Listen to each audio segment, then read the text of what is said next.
obviously on that game and reading the state of the program in The Athletic about Northwestern. Um, they're treating that game as if it's sort of their Super Bowl as well. So yeah, there's going to be a lot that goes into that. Some sort of a scheduling question or two, as that happened yesterday. Baseball's antitrust exemption is coming into question for the first time in 100 years. Ooh. Yeah. Did you know that this existed? No, you kind of laid out the story in the prep sheet, and I didn't really know what we were talking about. Yeah. So basically, there's been this thing in play for the last basically 100 years that has allowed baseball to act sort of however it wants. Every other entity that we have is quote unquote governed by something or falls under the umbrella of our sort of government. Baseball has an exemption, I think since 1922. And now that's at least being asked about by some politicians. Jeff Passan had a 18 tweet thread yesterday about sort of what it is and what it means. We'll dive into that. And there's a couple immediate things that would. I'm glad politicians are handling this. They don't have anything else to worry about. Well, that's sort of the, it goes off of the table pretty quickly, sure. if other things come up in politics. We won't get to that part of it. Yeah. But this is something that a couple of politicians have said, you know what, we're going to ask some questions about this. So they're asking. There's a couple things in baseball that would happen, or that would at least be under quite a bit of change and fire, that have been permanent to the sport. And when you ask questions about these things, minor league baseball and TV blackouts, what is the answer that you get? Hey, why are these like this? Why can't they change? Well, the answer is because the 30 owners vote on it and they basically act as one unanimously, unilaterally. They can rule change and do whatever they want in the sport. So the answer to the question is, why are those things like that? Why are those things so unfair? Why are they so stupid? Is because the owners want them that way. Now, the thing that is being brought into question is the owner's ability to control everything sort of unilaterally. And TV blackouts would be potentially a piece of this. And then minor league baseball, how it works, how players get paid specifically. So we can dive into that a little bit later on in the show. Zane Flores is in the Elite 11 finals. I tried to find some video from him last night. I haven't seen a full report yet. But I did see some tweets of him throwing around yesterday in the Elite 11 finals, which he is in, the top 20 quarterbacks in the country.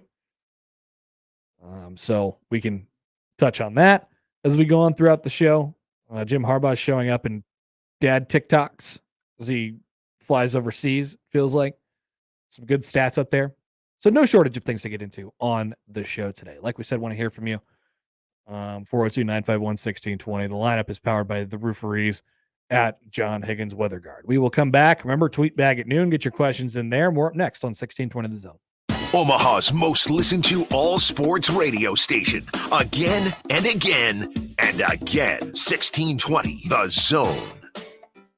Woodhouse offers confidence as your trusted auto partner. With 18 brands and 16 convenient full-service dealerships, you can easily shop the latest models, discover a pre-owned vehicle that meets your list of must-haves, or conveniently maintain your current vehicle. And our knowledgeable and local team is ready to help, providing you the solutions to get you on the road faster, whether online at woodhouse.com or in person. Experience the difference with Woodhouse, a trusted auto partner since 1975.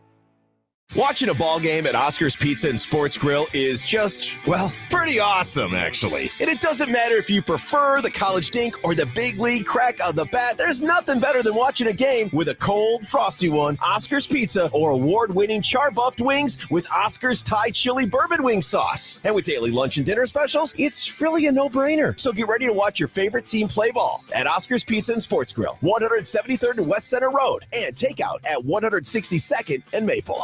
Gain presents a tale of longing and long-lasting scent. Dear love of my life, we were on the 12B bus when I caught a whiff. A scent so fresh, so life-changing, I had to find its source.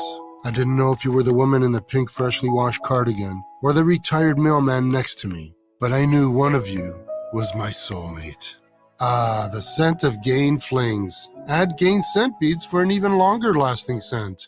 At Wall to Wall Wine and Spirits, with 2 locations in Greater Omaha, you'll find the Metro's largest selection of wines, beers, and more, from wall to wall. Enjoy premium samples every day and talk with experts who can help you find your favorites or maybe try something new. There's even a temperature-controlled walk-in wine room and humidor. Don't forget to join the Wall to Wall Rewards program at walltowallwine.com. Wall to Wall Wine and Spirits at 132nd and West Center Road and Shadow Lake Town Center in Papillion. Drink responsibly. If you suffer from joint pain, from arthritis and injury, you know the traditional treatments, pain meds, and steroids, then surgery, right? Yeah. Hey, it's Damon Benning with great news. Now there's a better way, and it's here now. The local medical professionals at QC Kinetics. QC Kinetics is the nation's leader in regenerative medicine. This is an advanced, exciting, and natural alternative that can give you long-lasting relief using your body's own healing power. Listen, steroid shots are toxic to your body's joints. Pain meds are addictive, and nobody wants to go under the knife. It's 2022, and those old ways are out, and the new ways are in. Regenerative medicine can restore and repair damaged joint tissue using natural biologics. No drugs, no downtime, no surgery. QC Kinetics regenerative protocols can address any pain and any joint and give you the quality of life you deserve. Call now and schedule your free consultation. 402-205-4960. That's 402-205-4960. Here are 3 things that are fast: the speed of light, an F-22 fighter jet, and a rapid track loan from Core Bank. If you need a business loan, you don't have to drive all the way across town. That takes too much time. Get the funds you need when you log on your desktop, laptop, or smartphone. A couple of clicks and boom. Now that's fast. Go to rapidtrackloan.com and apply today. At Core Bank, we make lending convenient for businesses. Loan subject to credit approval, not a commitment to lend. Additional terms and conditions apply. Member FDIC. Prescription products require an online consultation with a healthcare provider who will determine if a prescription is appropriate. Restrictions apply. See website for full details and important safety information. Subscription required. Refund available for 60 days after purchase. Hey guys, did you know there's a generic form of Viagra that works just the same, but is 90% cheaper? And you can get it online? Just go to 4hims.com/radio. You'll get a free medical consultation, discreet shipping if prescribed, a 100% online process, and trusted generic alternatives to the biggest brands at 90% off. That's right, get generic for Viagra, the same active ingredient as brand name Viagra, but 90% cheaper. It's the same medication you get from your doctor, but with zero copay, no expensive appointments, and no awkward face-to-face conversations. Results are guaranteed or your money back. To start your free online visit, you need to go to this exclusive address, 4hims.com/radio. That's 4hims.com/radio for your free online visit. FORHIMS.com/RADIO. Let's get back to the Connor Happer Show on 1620 The Zone. Here comes the clown.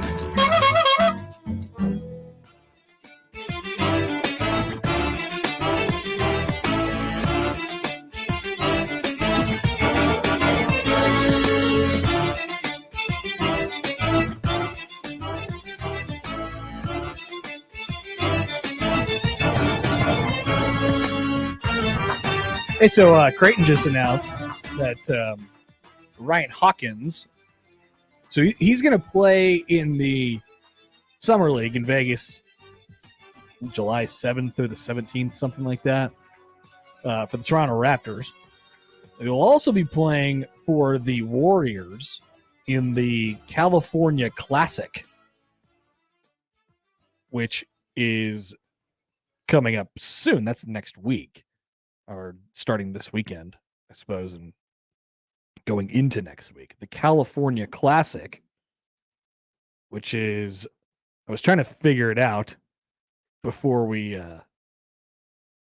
got back here. So the Warriors are the host. It'll include the Warriors, Lakers, Heat, and Kings. And it'll showcase rookies selected in the 2022 NBA draft competing in their first NBA games, along with sophomores, select free agents, and other players competing to make NBA and G League regular season rosters. Began a couple of years ago. It's not, I don't know how the whole summer league sort of rights thing works, but I guess you could play for a couple different teams. I didn't know that either, but I would not. Here we are. Look, Hawkins, and you got, if you've listened to this show through basketball season, you know the sort of reverence that I have for Hawkins. I thought he was, first of all, crucial to what, and the most important player really for Creighton last year, maybe with the exception, I guess, of Kalkbrenner. But I thought when he was on, Creighton had a really, really, really good chance to win.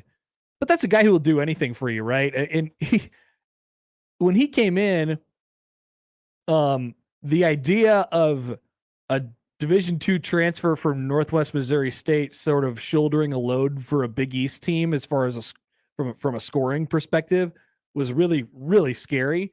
But you're so comfortable with him by the end of the year. I just think that's a guy who would fit in a lot of different places on a team. Yeah, I don't know that he lacks, high end athleticism and all the stuff that you're looking for in like a projectable NBA guy, but intangibles, they're unflappable. But and that doesn't do it. I think the guy can get buckets. Like there's some guys who can just get buckets. And I think Hawkins is one of them. He's really crafty. The comparisons to Doug sort of come up a little bit, and there's a reason why. Like, he's super crafty. He can't get his own shot as well as Doug could, moving with the basketball. But moving without it, he's really impressive. Obviously, he's a sharpshooter. Gets the ball out quickly, has some size to him. Probably wouldn't, be a excellent defender at the next level. But I don't know. I think the guy could stick somewhere if someone wants to take a chance on him. If he wants to play in Europe for a long time, he's going to be able to do that as well. So Ryan Hawkins is going to have a couple opportunities this summer to glom on with an NBA team if he wants to. So yesterday, Bill Connolly updated his college football returning production numbers.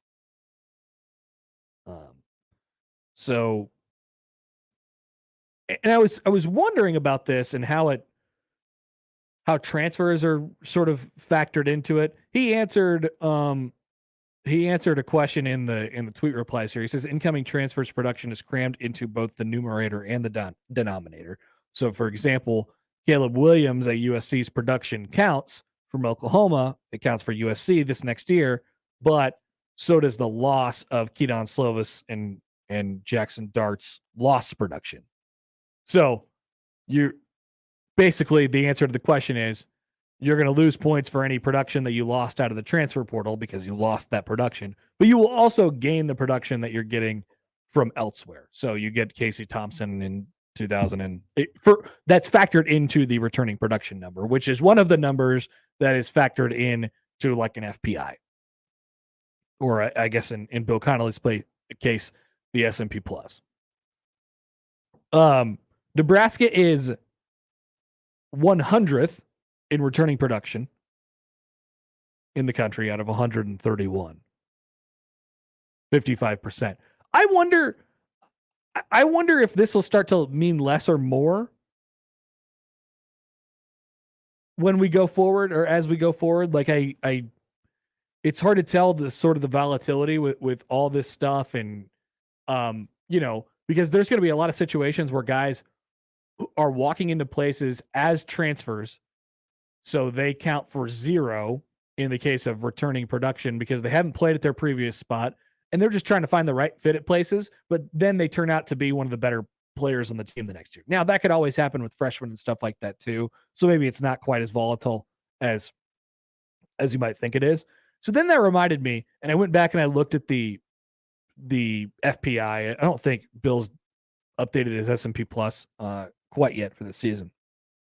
But as we know, and as these numbers, metrics start to trickle out, as the season gets closer and closer, 59 days away from Nebraska Northwestern? 59 days. Everybody's got a number, everybody's got a metric, a statistic. And they try to boil it down to one number, and they try and boil it down to get your win total. Well, correct me if I'm wrong. Basically, everything I've seen so far has told us that Nebraska is a top 30, 35-ish team going into this year. The FPI has Nebraska's wins at 7.7 at the moment. So they, basically, they're saying that 7.5 that Vegas has right now, 7.5 for the season, is a good number. That's about right on the mark. Nebraska could win 7. They could win 8.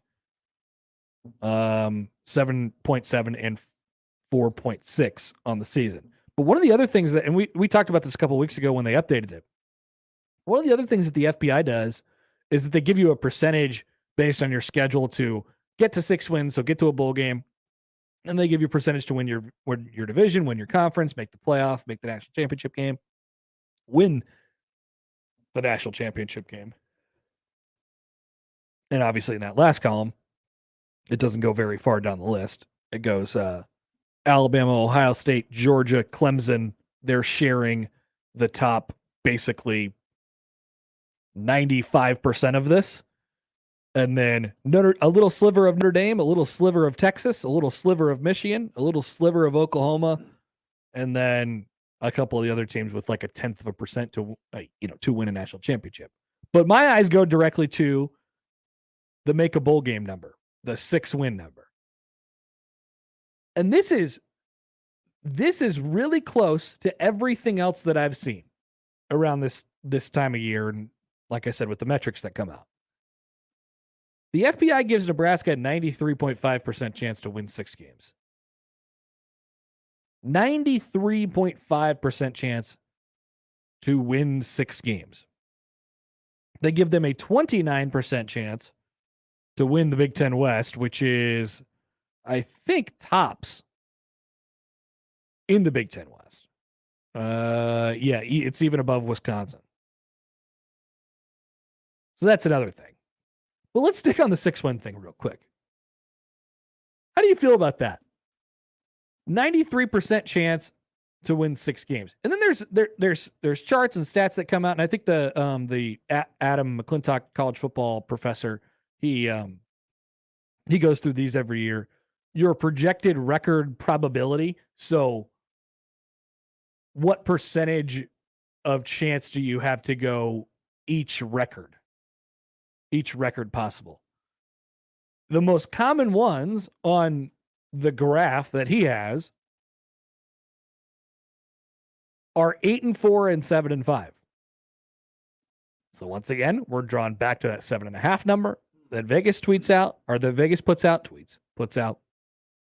And we're drawn back to the FPI that says Nebraska has a 93% chance to win 6 games or more. In fact, his record, Adam's record probability gives Nebraska a better chance to go 9-3 than to go 6-6.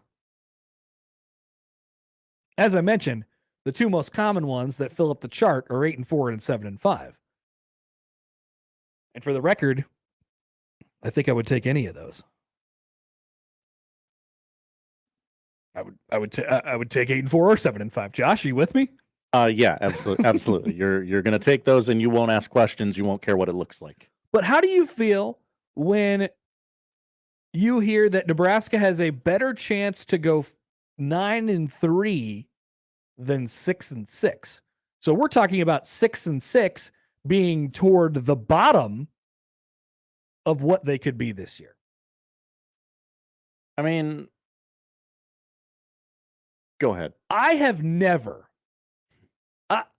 this is so unique because usually the fan base is either A, in lockstep with the metrics. Oh, that makes sense. I think they'll have 8 wins this year. They're about an 8-win team. There's an outside chance they win the Big Ten West. The metrics say the same thing. I understand that. Or B, the metrics are too low. I mean, they're not giving us enough credit. I think this is probably an 8 or 9 win team. We're speaking from a couple, from 5+ years ago now. I don't think the metrics are giving us enough credit. Why do the metrics have us here? Do they not know this, this, and this, and this? What are they sort of accounting for? But I have not been able to find a real human person, and I would love to hear from one. I have not been able to find a real human person that would tell you 6-6 is the bottom edge of where you think Nebraska is going to be from a win total this season. We all have a range, right? This is what this is one of the things that we're going to talk about extensively over the next 2 months as we get ready for Nebraska Northwestern and the season. What's your range of wins? I could see them winning blank to blank. I could see them winning as low as 4. I could see them winning as much as 8. That's about where I'm at right now. Mine would probably be 5-7. So yeah. So you're a little tighter in there. Yeah. That's normal. What the metrics are telling us is that their range is basically 6-10. Because there is just a 1%, according to the record probability that Adam put out, there is just a 1% less chance that Nebraska goes 10-2 compared to 6-6 in the regular season. Do other teams have that wide a range in their That's outcomes? a good question. 'Cause, I mean, that's a pretty wide range, and I understand Nebraska is a Jekyll and Hyde like team that could be really solid or could be really poor, depending on how it all shakes out. But I can't imagine like Iowa is. Well, they might win 4, they might win 6. Iowa's an intriguing example because you could sort of make arguments on both sides. Like, yeah, well, Iowa's usually in between about 8 and 10 nowadays.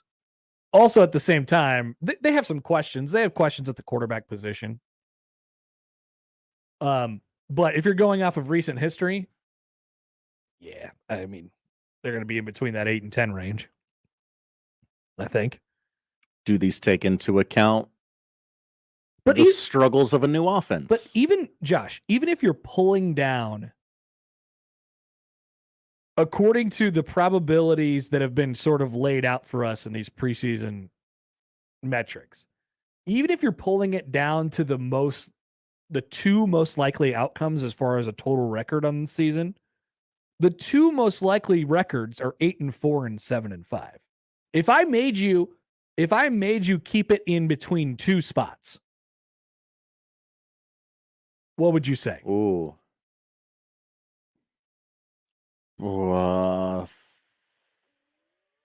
5-6. Those are the most likely. 5 wins and 6 wins. So 5-7 and 6-6. You might be able to shout at me and talk me into 6-7. I would probably say 6-7. Yeah. But Nebraska's number, yeah, it's right in that range. Yeah. It's in between 5 and 7. You're right. And maybe like I said, my range is closer to 4 and 8. 8 seems which seems less likely, 8 or 4. 8 wins or 4 wins. Which seems less likely? Less likely. I think 8 would surprise me more than 4. I agree. Honestly. Not even remotely close, according to the metrics that we've seen before the season starts. Between 8 and 4. Mm-hmm. Keep in mind, Nebraska's win total number is 7.5. So what Vegas is telling you is, I think they're going to probably be right on that line, either 7 or 8 wins, and it's up to you as the bettor to decide. And I think it's even still on both sides. I could check that real quick. Like, I don't think there's juice on either side of that. Are we just doing the, like, oh, we've been burned so many times before, so we're going to guess real low type of thing this preseason? Like, nope, I've guessed a high number before and you burned me, Scott. I'm not going to let you burn me again. I don't think so. I think there are legitimate concerns. There's a lot of unknowns. Yeah. Like, I don't think we're just making this up. Some of those unknowns I feel good about, but like, yeah, there's a lot of, well, what's this gonna look like? It's a great question because it really makes you think about it a little bit. Hey, wait a minute. What are they seeing? What are the metrics seeing that I'm missing? Mm-hmm. Because usually the roles are reversed. Usually it's flipped. Usually the fan base is a little bit more optimistic than the metrics. And that, I shouldn't even say optimistic. I should just say, well, we know a little bit more about it, and I think they're going to be in this range, and the metrics think a little bit low. Yeah, I like to hammer the over. That's usually the point from Vegas. They like to get fans of the individual teams to bet the overs. Right? Oh yeah, sure. It's a heady play. I mean, as it stands right now, I don't know if there's too many people going to the window and saying, yeah, give me over Nebraska 7.5. Too many people wearing Nebraska shirts saying, yeah, give me Nebraska over 7.5. I love that. I love that bet. You could talk yourself into it. You could convince yourself of it. I was checking the juice on that. Yeah. So the over, actually, the over is the favorite at -130. And you can get the under at plus money at the moment. See, what's happening? Promo code Happer. What's happening? Like, I guess, I don't know how they do this, but I'm sure they're not just looking at the schedule and like we all are going, oh yeah, that's a win. That's a win. That's a win. Oh, that's a loss. That's a win. That's a win. Like, what are they doing?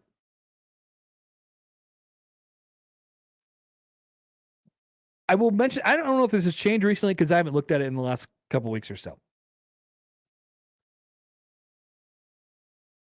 Let's go step by step here. Nebraska's win total on the FanDuel Sportsbook and really everywhere that I've seen so far, but let's use our good friends from FanDuel, promo code Haber, is 7.5. Like I said, not that much different anywhere else. My guess is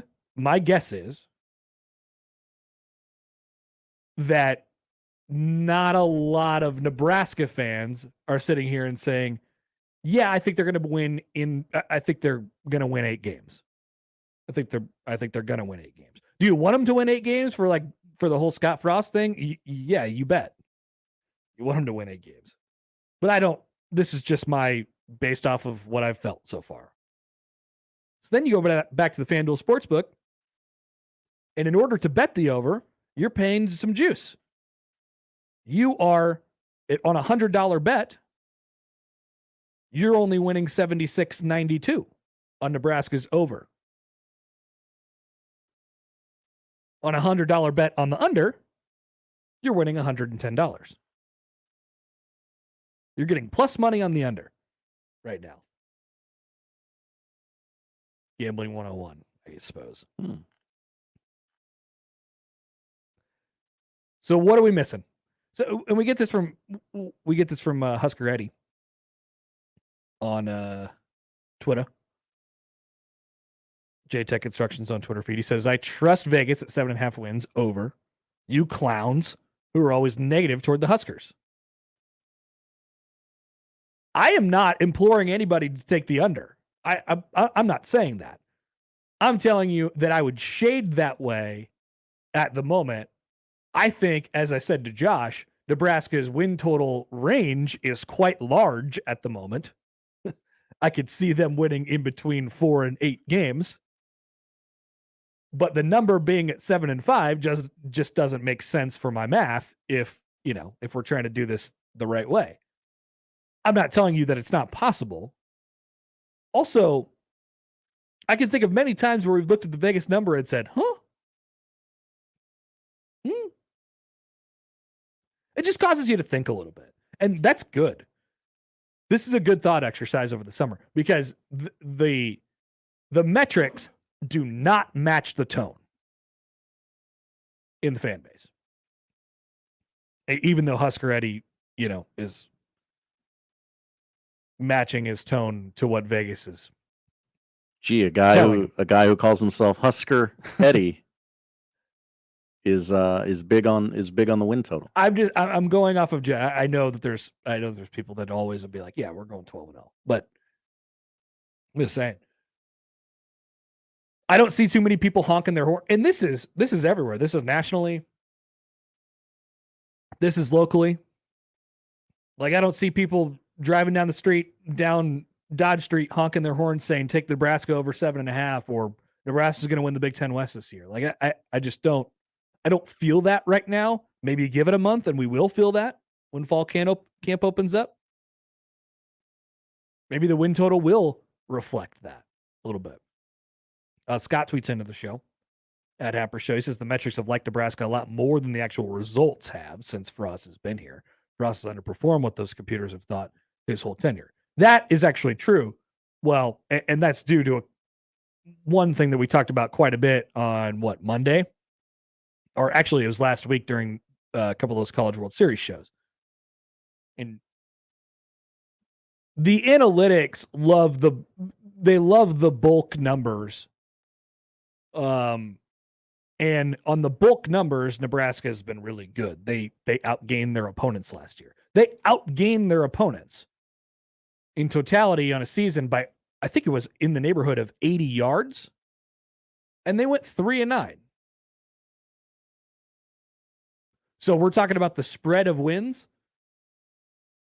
Nebraska was on the very, very, very, very low end of what that could have been last year. But that was last year.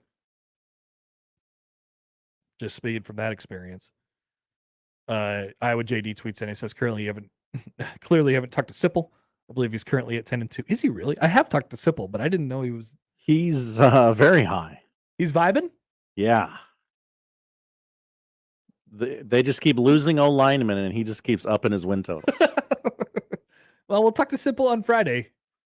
I am genuinely not trying to be pessimistic. I don't think I am a pessimistic person. I don't see it. I think Vegas, they see usually, the questions that teams have and poke holes in them, and it just doesn't feel like that's happened here. But I don't know. Like, maybe for the people who are like, yeah, 10 wins or 9 wins or whatever it is, or Nebraska's going to win the Big Ten West, would they be at least willing to admit, hey, that there's a chance that this could be bad, or might just be okay if we're thinking that 10-2 or 9-3 is the top end of that spectrum? Yeah. Like, we can admit that, right? Oh, yeah. There's a chance that this could be bad, and there's also a chance that we're going to end up in that gray area, which is in the neighborhood of 6-6. Everybody that I've talked to has felt like, hey, let's just get to a bowl game, and then we'll work off that. Yeah. Those are human people. Yeah. The metrics do not reflect that. I feel a lot like Swift does, who texted the show here. Oh, yeah, I got to get the text line up. I feel like I normally would say we easily beat Northwestern, North Dakota, Georgia Southern, Indiana, Rutgers, Purdue, and Illinois. And then there's 5 games that are 50-50 at best. Thing is, we haven't really won the games we're supposed to win under Scott Frost, so it's tough to see them getting over. All this is built up to here. What have we been talking about this over the last couple of weeks? Like I said, Nebraska in the Scott Frost era is 13-11 as a favorite. Outright. Winning games, bar none, not by a certain amount of points, winning games that they are supposed to win according to the Vegas spread. Yep. So you could be a favorite by a point, you could be a favorite by 35 points. They're 13-11 in those games. That record is not good. You would like to be closer to, like 20-4, something like that in that range. Nebraska has not taken care of business. So if you're going Northwestern, North Dakota, Georgia Southern, Indiana, Rutgers, Purdue, Illinois, I would agree with you that those are Nebraska's most likely wins. Mm-hmm. But they're going to have to win all of those. It's super. They're going to have to win all of those if you want to get to 9. Yeah, absolutely. Super interesting that essentially Scott Frost's entire tenure at Nebraska is going to come down to, can you win the games you're supposed to win? Yeah, it's basically like beat Illinois. The way the schedule is shaken out this year, it's literally, can you win the games you're supposed to win? If you can do that, we'll probably give you another crack at this. And if you want to go to the next level, you're going to win at all those. You're going to have to win all those and a couple you're not supposed to. Mm-hmm. All right. We got a couple emails that we can get to, some tweets as well. You can tweet at Connor Happer, at Happer Show. Also get in your questions for the tweet bag, which is coming up shortly. Oh, yeah. Less than half an hour from that tweet bag. Sorry, I got rolling there a little bit. I like it. But we'll come back. More up next on 1620 The Zone. Live from the Host Coffee Studio, this is 1620 The Zone. There are actually two kinds of cigars. The first is the one you smoke with beloved family and friends. The second, the one you enjoy with friends you've just met. And you'll find both at Hearth Cigars and Pipes Lounge. At Hearth Cigars and Pipes Lounge, there's a well-stocked humidor with some of the best bands from around the world, and a bar with your favorite cocktails and other drinkables. So what do you say? Which cigar will you be enjoying tonight? Hearth Cigars and Pipes Lounge, just off I-680 and 48th Street next to Cubby's. No better time than now to focus on your garden or landscape. Come shop Lanahaw's Garden Center, filled with the area's best quality plants, flowers, and trees. Rooted in quality, unmatched value. Lanahaw Nurseries, 192nd and Center. If you're passionate about coffee, you should consider a career at Host Coffee as a valued service technician to install, repair, and rebuild state-of-the-art commercial coffee, iced tea, espresso, juice, cappuccino machines, and water coolers. Apply today and join our team at hostcoffee.net/careers. Okay, team, it's summer. Your training all comes down to this. Checklist. Emma, sunscreen? Check. Alex, shades? Yep, set. Baby Zoe, diaper bag? We're just gonna call that a yes. Are you ready for Funplex? Check. What out to the minivan? But we can't drive.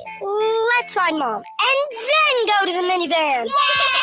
It's all for fun and fun for all at Funplex, 70th and Q, dude. Get your tickets now at fun-plex.com. Looking good, Mrs. Dobbs. The head groundskeeper at Thad's Golf Course just retired. We need to find someone in the next 2 weeks. Someone with botany and management experience. He needs a replacement because the greens are already looking a little rough. Aeration. They need to know it all. Indeed can help him hire great people fast. I need Indeed. Indeed you do. You can schedule and conduct virtual interviews all from your employer dashboard. Earn up to $500 in sponsored job credits by interviewing on Indeed. Visit Indeed.com/credit. Terms and conditions apply. Hello, I'm Doug Nodgard with Equitable Bank. If you've been dissatisfied with your current banking situation, maybe it's time to move to a bank that works to deserve your business. We have an engaged staff that offers exceptional personalized service. We also have a great digital banking platform. We have 2 locations at 108th and Dodge or 202nd and Pacific. So if you're looking for a superior banking relationship, give us a call at 402-827-8100. We'll answer on the first ring.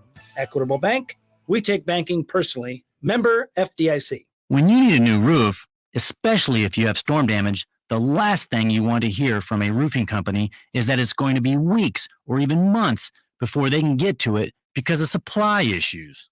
This is Garen Armstrong with Shamrock Roofing and Construction. Supply issues are no issue at Shamrock. As one of the largest roofing companies in America, we stocked up early and we stocked up big. That means our warehouse has everything we need to do your job now. And Because we stocked up before the supply crunch, we paid a lot less than anyone looking for roofing supplies now and can share those savings with you. No one in Omaha can install a better roof at a better price with a better warranty than Shamrock Roofing and Construction. Let our local family serve your family. Shamrock Roofing and Construction, 402-281-1780. That's 402-281-1780. Or online at shamrockroofer.com. Everyone, Josh Peterson here for my friends at Miracle Hill Golf and Tennis. It is a great time for you to get your golf game back in shape with their director of instruction, Mike Favre. Give him a call at 402-498-0220. Whether it is individual lessons, whether it is group lessons, whether you are a single handicap or have never played golf before, he can help improve the game of golf for you, and thus you will enjoy those rounds when you get out and play. They're located just north of the Dodge on 120th Street, Miracle Hill Golf and Tennis. Shop Woodhouse Place Hyundai and Nissan, 144th and Giles. KOZN, Bellevue, Omaha, Council Bluffs.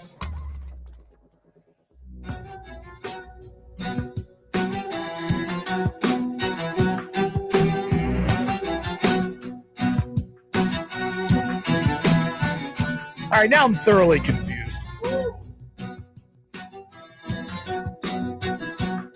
We got a couple emails at Connor at 1620thezone.com. The Equitable Bank inbox. Oh, man. Did you see that? I didn't. Oh, he doesn't feel good. That guy's still running. Oh, we're watching a Brewers-Rays baseball game that started at 11. Love it. And a guy just, I think, went headfirst into that wall. There are 4 players from his own team surrounding him. Randy Arozarena cruised in for an inside the park home run. Yeah, I want to see a replay of this, or maybe I don't. He's holding his back and wincing. Yeah, he got like jammed up. So he like dove back toward the wall, and I think he got sort of jammed up against the wall. That well-built park in Tampa didn't protect him. Hey, as I've said before, they've done what they could with that park. There's only so much you can do, but they've made it about as good as it can be. Give him some of that paella that you're fond of, and yeah, he'll man, be good to go. Get a Highlight. Yeah, he's right out there by the Ray tank, by the Stingray tank. They're not going to show this replay, or we just. It doesn't look like they're going to show it. Is it that graphic? He's on one knee. He's okay. He's not dead. Yeah.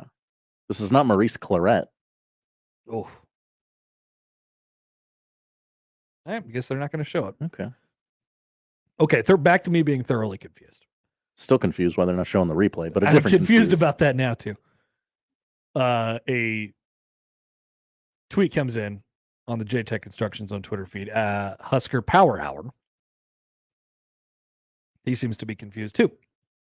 He says, not trying to be pessimistic. It's literally in the hiring qualifications for 1620. Must be pessimistic and trash Husker football. I don't think that's true. Josh, can you confirm? I was not asked my opinions on Husker football when I took this job. Oh, I don't think that was in the contract. I could be wrong. I don't think that was in there. I'm an optimistic guy. So have I just read this whole thing wrong the entire time?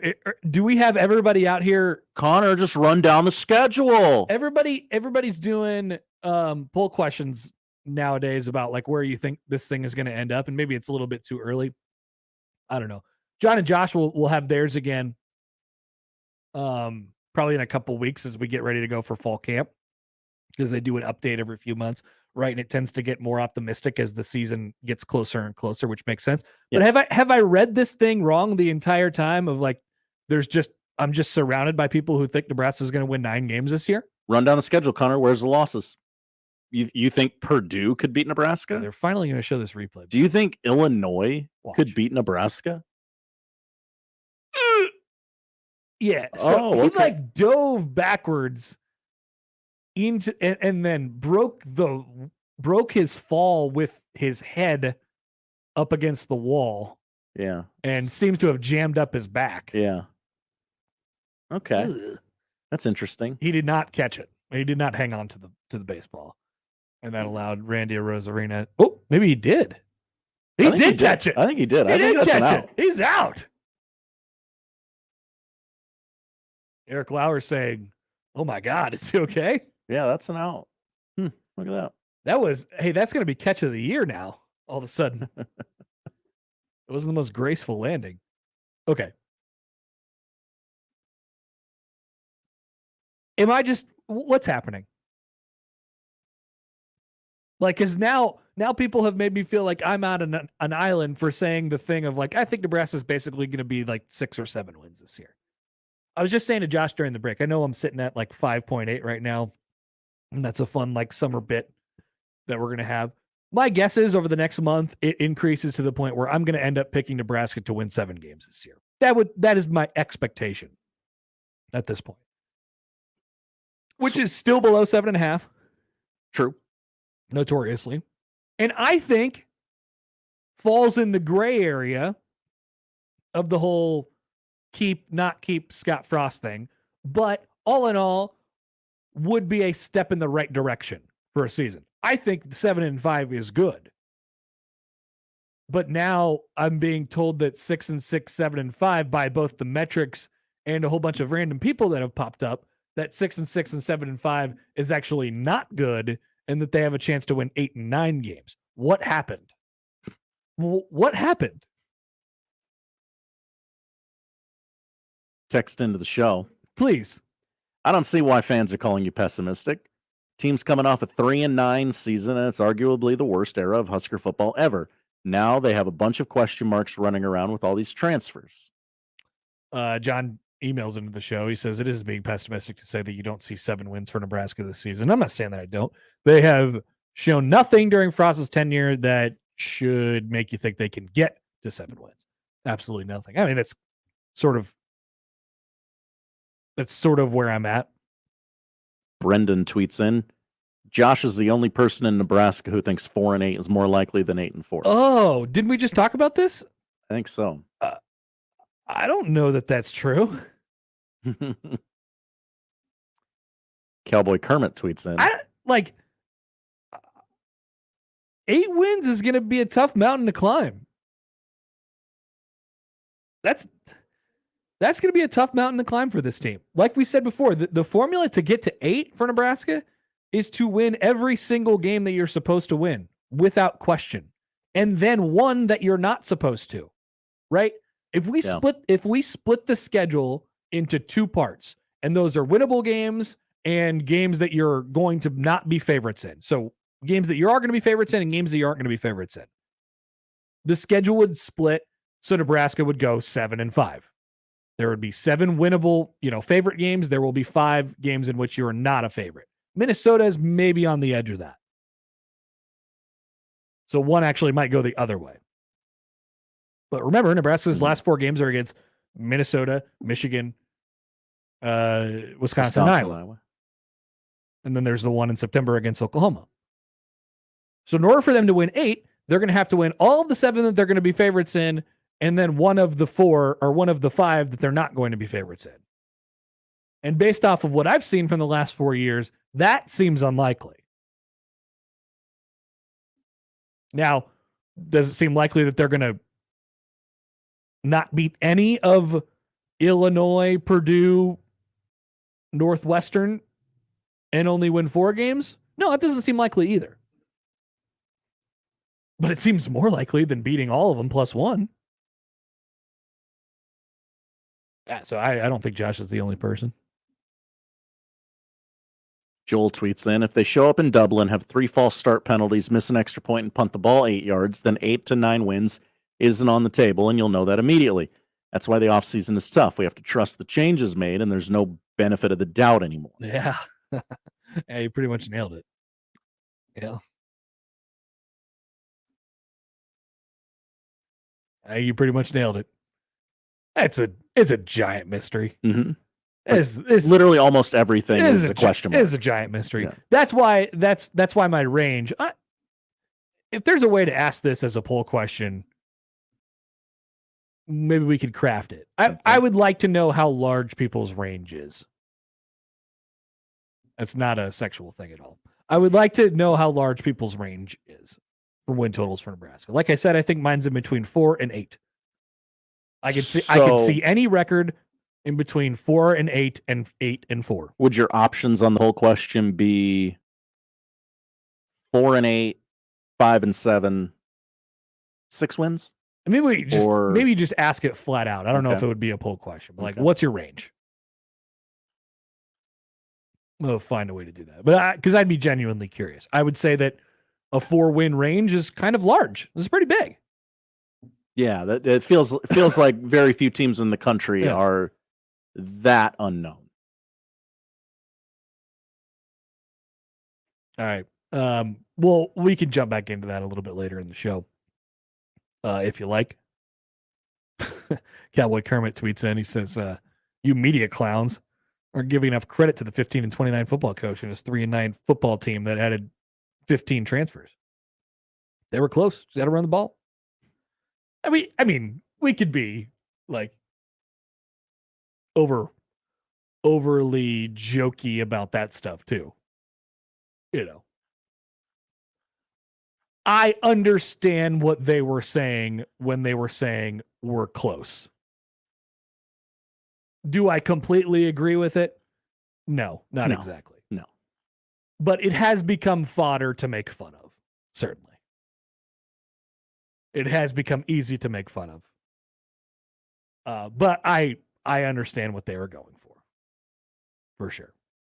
The thing you have to understand about the whole close thing is that the entire team and coaching staff is different. Blank slate here in 2022. All right.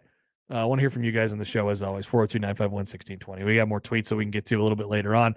Coming up, we have odd news. Don't forget to get your tweets in for the tweet bag, which is coming up right after that. The odd news is first, and it's next on 1620 The Zone. Previously on Unsportsmanlike Conduct. Other stuff happened that he blamed on me because someone did this prank call with his dad and his sister one time. And then at the very end of the phone call, the kid goes, "Josh Peterson." I'm just sitting there listening to this hilarious prank call. I shouldn't get blamed for it.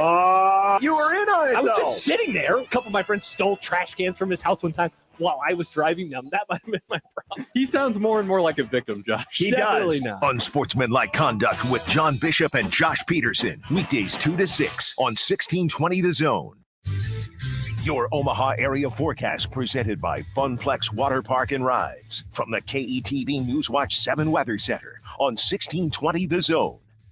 Heating up Wednesday. We'll see plenty of sunshine throughout the day with south to southwest winds picking up in the morning, gusting 20 to 30 miles per hour through the afternoon. Highs climbing into the mid-90s. I'm meteorologist Sean Everson from KETV Newswatch 7. Hey everyone, Josh Peterson here for my friends at Kugler Vision, the only place in our area to specialize in all 7 FDA-approved vision correction procedures. Find out which of those 7 you qualify for by visiting their website today, KuglerVision.com. Be a part of the Host Coffee team today. Host Coffee is hiring a service technician. If you'd like to work for a trusted and loyal family-owned company that understands the needs of working families, Host Coffee has your opportunity. Apply today and join our team at hostcoffee.net/careers. Fireworks season is here. This week is a Zone Deal 4th of July Mega Week. Each day will feature deals from businesses sure to make your 4th of July great, half off. Check out our deals from Bellino Fireworks and La Smash Room,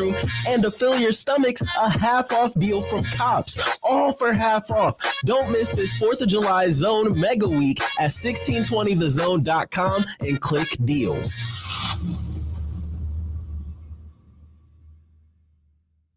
Screwball Peanut Butter Whiskey, the original peanut butter whiskey, reminds you to play it safe and drink responsibly this baseball season. Things are bound to get a little nutty, but make sure you do your part and enjoy safely. At Cracklin Kirk's, we can't help the price of fuel, but we can make sure your firework fund is inflation-free. Cracklin Kirk's Fireworks is offering tons of inflation-busting prices on the fireworks you love.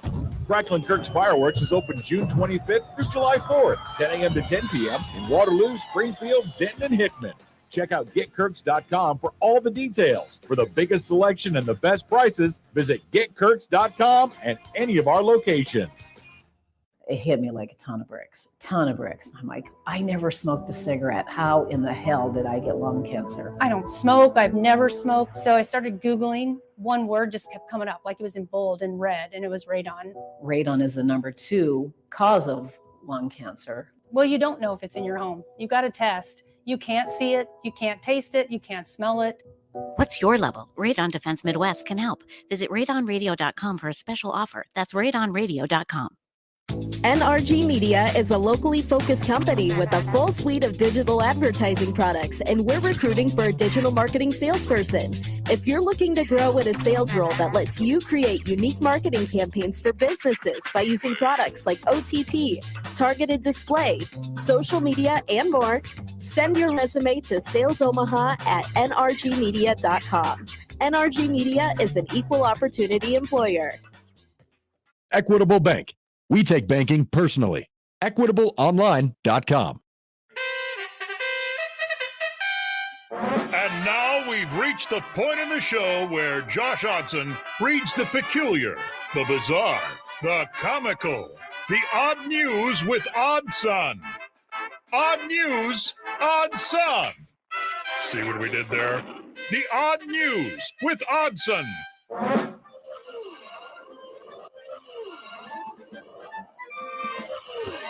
All right, it's time for the odd news. And the odd news is happening Hello. right now. And there's Josh. Hi, Josh. How are we doing today, Great. gang? I'm excited for the odd news. Yes. One of my favorite kind of things you see pop up around this time of year is the baseball players are bored during a game. Oh, yeah. You want to do the bubblegum thing? Yeah, the bubblegum thing.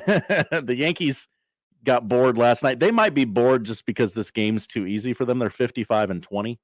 Yeah. Several New York Yankees had a little too much time on their hands during the game last night because they made a contest out of throwing dozens of pieces of chewing gum onto the field. The sophomoric game all went down in the early innings of the Yankees game with the A's. That might have also been part of the problem. The A's, not very good this year. Not great. Even though they just split with the man. Never mind. The players picked out a landmark on the field. This was Nestor Cortez, Jordan Montgomery, and Matt Carpenter, new to the organization, famously, Matt Carpenter. They hit the corner of the dugout to begin the weird event, then picked out a landmark. It appeared to be a sprinkler head. They popped a few pieces in their mouth, spit them out, and then got to throwing. The side game lasted for about 3 innings, and it went on for so long, both the game's home and away broadcasts caught it on camera. Yeah. Did you? I have the clip on Best Thing I Saw in Baseball. Oh. So the clip from the Yankees broadcast from the Yes Network. I stole your best thing in baseball. No, it's sorry. fine. It's fine because we probably weren't going to get to it anyway. So Yeah, we had so many guests lined up. so many things to do today. Go ahead, play it. Okay. Here we go. Da-da-da-da. Big out just of this 4th inning. Oh, that is kind of gross. If you don't know what the bubblegum game is, Michael, what they do is use this to pitchers as you see them down there playing this gross game. It's like golf. It's like frisbee golf. They find a little marker on the field and then they toss the gum and almost as if they're playing frisbee golf. So, and that's all chewed gum. It's all chewed gum. I mean, I'm sure Danny Cunningham, the groundskeeper, loves it. Oh, I'm sure Danny will be excited to put somebody else on that job. I don't know why. I don't know. I understand it's sort of like, I guess, disrespectful to the grounds crew. Like, that could be a complaint. Like, we're throwing chewed up bubble gum on the field just for the sake of your entertainment. Okay. That's a complaint. But does it surprise you at all that baseball players are doing this? Like the sort of fake outrage to it is kind of weird. Yeah. Like the TMZ story that you were reading from, NY Yankees throw chewed gum on field, gross dugout game. And that was the tweet headline too. They were like asking, it's weird. That was Cameron Maben, by the way, talking in the on the Yankees broadcast. Yeah, I mean, Michael Kay said it's gross. They're going to have to clean up anyway.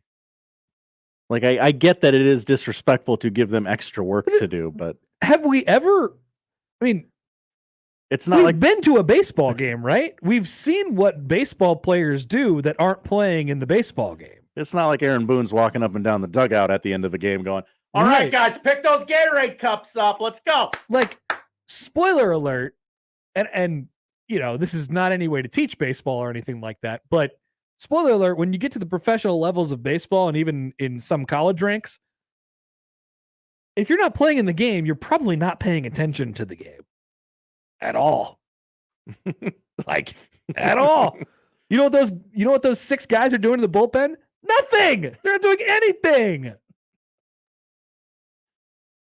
They're talking about the girls that they see in the crowd. Like, they're not paying attention to the game. Hey, So I don't know. hey, Clubby, go get me that phone number. Right. Exactly.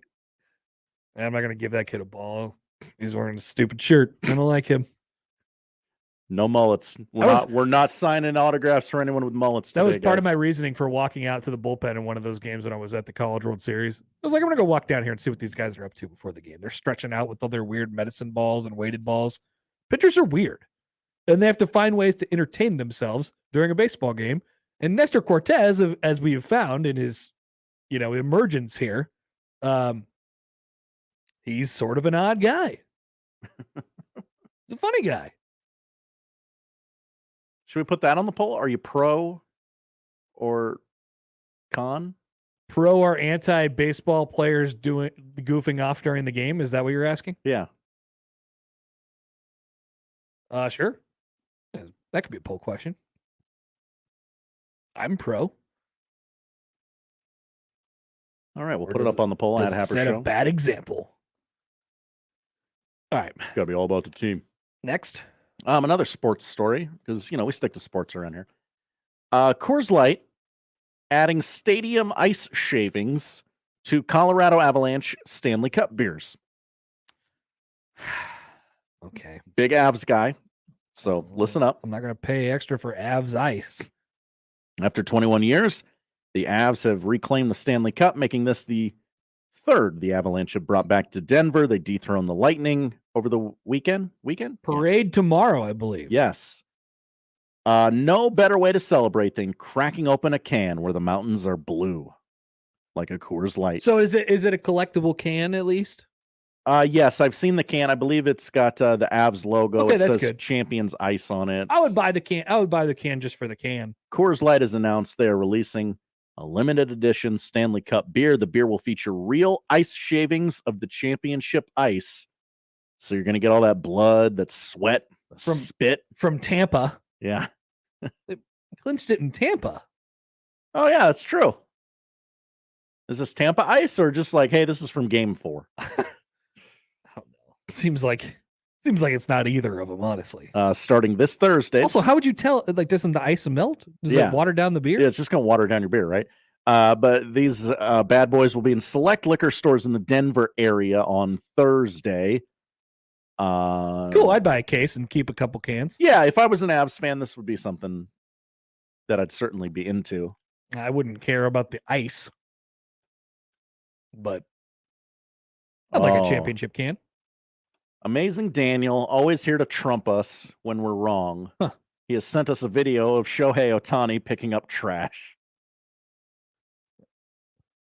Well, there's a whole compilation A of this. whole minute-long compilation of Shohei Ohtani cleaning up the grounds of a He's baseball so field. respectful. I love him. His interpreter got suspended. Did you see the ISO shot on Ohtani during the fight? Yes, he did just not like want the walked smoke, up. as they say. He just like walked up, back hugged some guy, pulled him out, and that was it. All right, I know I got to be in here. I can't sit in the dugout for this. I got to be out here. So here I am. Yeah, you get out of here, you guy. I love Ohtani. Yeah. This guy's so good for the game. He's a nice guy. It happened, by the way, again last night. The tweet. Shohei Ohtani did something that hasn't been done since Tungsten Arm McGee and Mike Trout hit 2 home runs, but the Angels lost to the whoever 10-2. Since baseball was broadcast in sepia tone. Yep. You've seen that tweet, right? No. Oh no. I'll read it to you. Yes, please do. Not seen the specific tweet, but yes, the joke is that every time I see an Angels highlight, it's like Mike Trout hit 3 home runs and raised his average to 528, while Shohei Ohtani did something that hasn't been done since Tungsten Arm O'Doyle of the 1921 Akron Groomsmen, as the Tigers defeated the Angels 8-3. It's true. So last night, Mike Trout homered. Ohtani went 3 for 3 with a home run and 2 doubles and a walk, and the Angels lost 10-4. They have 2 unicorns and are bad. That's embarrassing. They're still bad. There was a moment where I was like, they might be good. They might be good this year. This might be the year. They're bad. They got Noah Syndergaard. Doesn't make any sense. How could they be bad? I don't know. Final story. Seattle's where we go to for this one. Let's go to Seattle. A man was arrested Monday after attempting to shoplift 11 cases of beer from the Safeway, said the Seattle Police Department. This was at about 9:30 a.m. on June 27th. Officers responded to the report of a man walking into a Safeway with his own cart.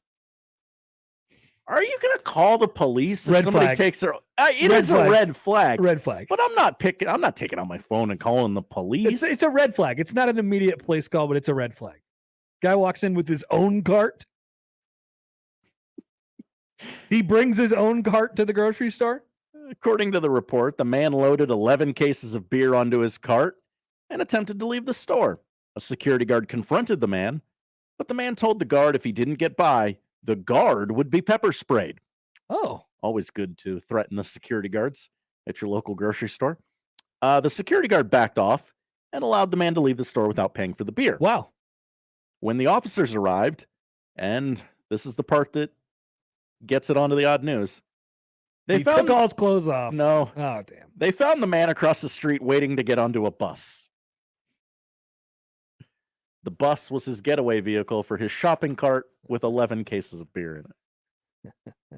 Maybe use something a little bit more, I don't know. Gotta be quicker. Yeah, specific to you. Yeah. It's like, I'm trying to get away. I'm trying to get away with this bus. It's 2 minutes late. Unreliable public transportation. Yeah, that's a lot of faith in the old public transportation. Yeah. Bring your own cart to a grocery store. Are you calling the police for that? Man, I always appreciate a grocery store that has the last time I used a cart at the grocery store, I was at Target. Okay. And when you get a cart that is smooth, it's got no wheel problems. Oh, yeah. It just rolls right along. Doesn't have any hitches or anything like that. It doesn't stop randomly at times. It doesn't bounce around. Doesn't go, and those carts aren't like, they're not the metal carts. They're like the plastic. It just plastic frame. Smooth. That is a great feeling. And the floor is smooth too. Mm-hmm.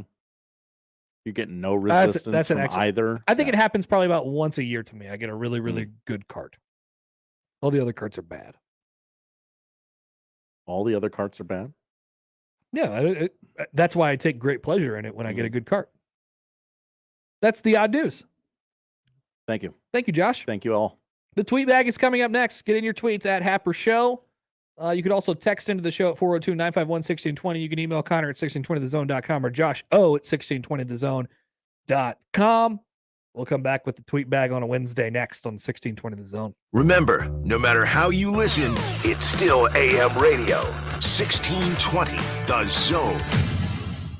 Being in business 100 years can't be easy. Rotella's Bakery is that business. Great family-owned and operated business that understands the needs of the community. They specialize in breads and rolls made from the highest quality ingredients, ensuring that they are superior in taste. At Rotella's, with 5 great generations represented, the American success story is combined with customer satisfaction, and they don't compromise in quality. For more information about their specialty breads, you can visit rotellasbakery.com. When you need a new roof, especially if you have storm damage, the last thing you want to hear from a roofing company is that it's going to be weeks or even months before they can get to it because of supply issues. This is Garen Armstrong with Shamrock Roofing and Construction. Supply issues are no issue at Shamrock. As one of the largest roofing companies in America, we stocked up early and we stocked up big. That means our warehouse has everything we need to do your job now. And because we stocked up before the supply crunch, we paid a lot less than anyone looking for roofing supplies now and can share those savings with you. No one in Omaha can install a better roof at a better price with a better warranty than Shamrock Roofing and Construction. Let our local family serve your family. Shamrock Roofing and Construction, 402-281-1780. That's 402-281-1780. Or online at shamrockroofer.com. Bellino Fireworks, a Metro tradition for more than 35 years. Bellino Fireworks is the home of the original buy one, get 3 free sales special. Bellino Fireworks offers better quality products at a better price than anyone in the Midwest. More than 50 locations in the Omaha Council Bluffs area. There's no need to go anywhere else. Look for their signature inflatables or Bellino flags. Bellino Fireworks, the original buy one, get 3 free sales special. Visit BellinoFireworks.com for a full list of locations. Prescription products require an online consultation with a healthcare provider who will determine if a prescription is appropriate. Restrictions apply. See website for full details and important safety information. Subscription required. Refund available for 60 days after purchase. Hey guys, did you know there's a generic form of Viagra that works just the same but is 90% cheaper?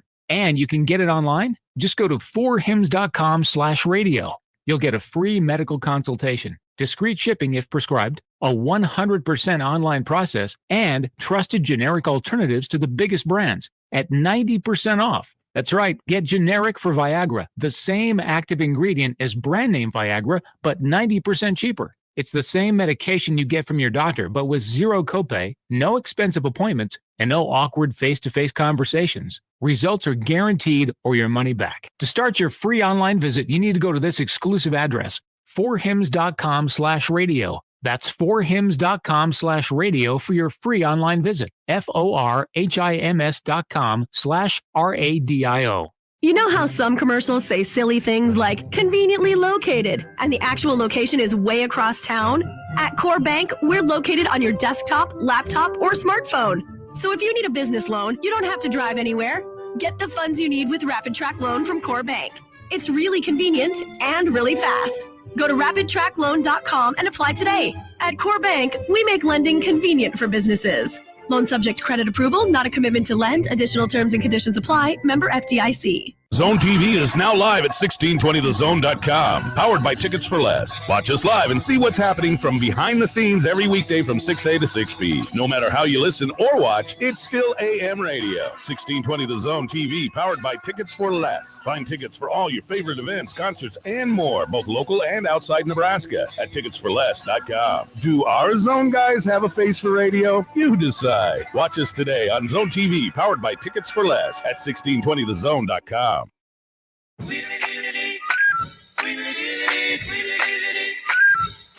This is the Tweet Bag.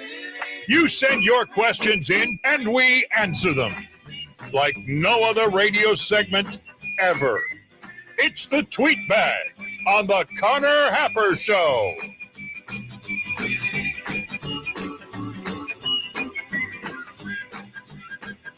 That's right. It's Wednesday. It's noon. A little after, I guess.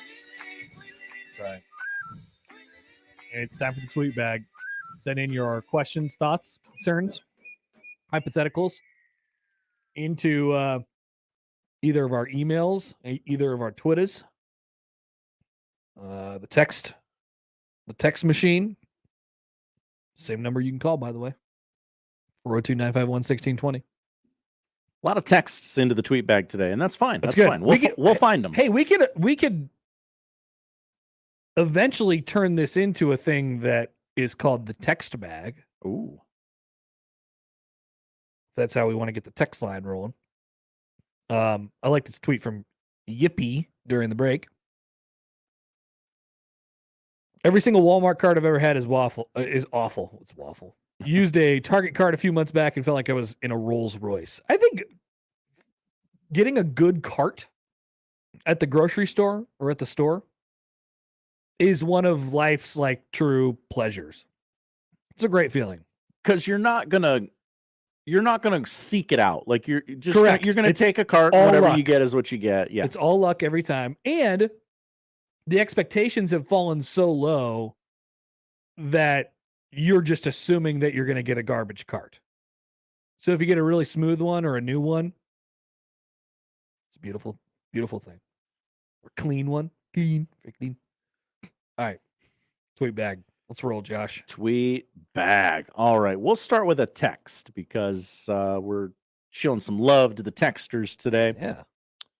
I don't have this person's name. So, David. It's David. Excuse me. Hello, David. I finally saw Top Gun Maverick. I was skeptical it wouldn't be any good when I heard they were making it, but boy, did it live up to the hype.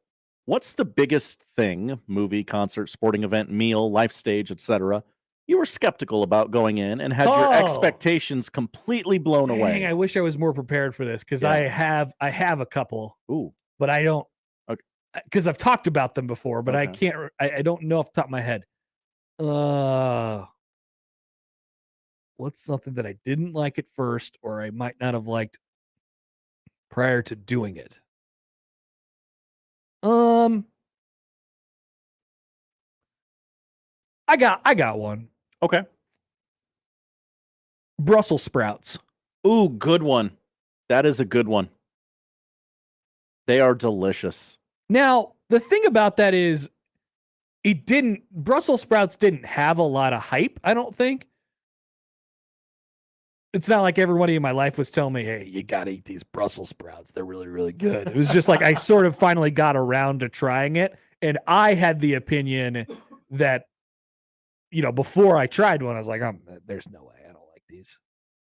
But that was without trying them. And now I tried them, and I think they're delicious. I eat them routinely.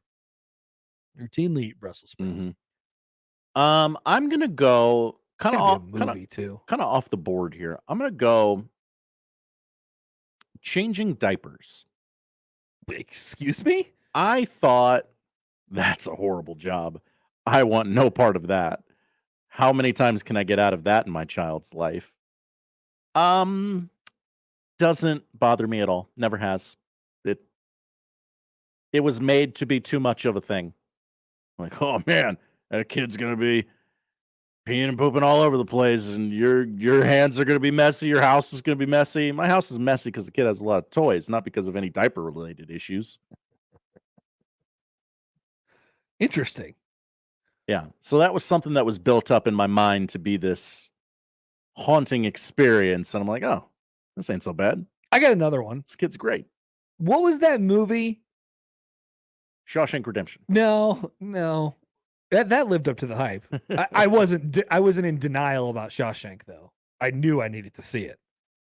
What was the movie that won like the Academy Award a couple years ago, but it was in subtitles? Oh, what was that movie called? Yeah.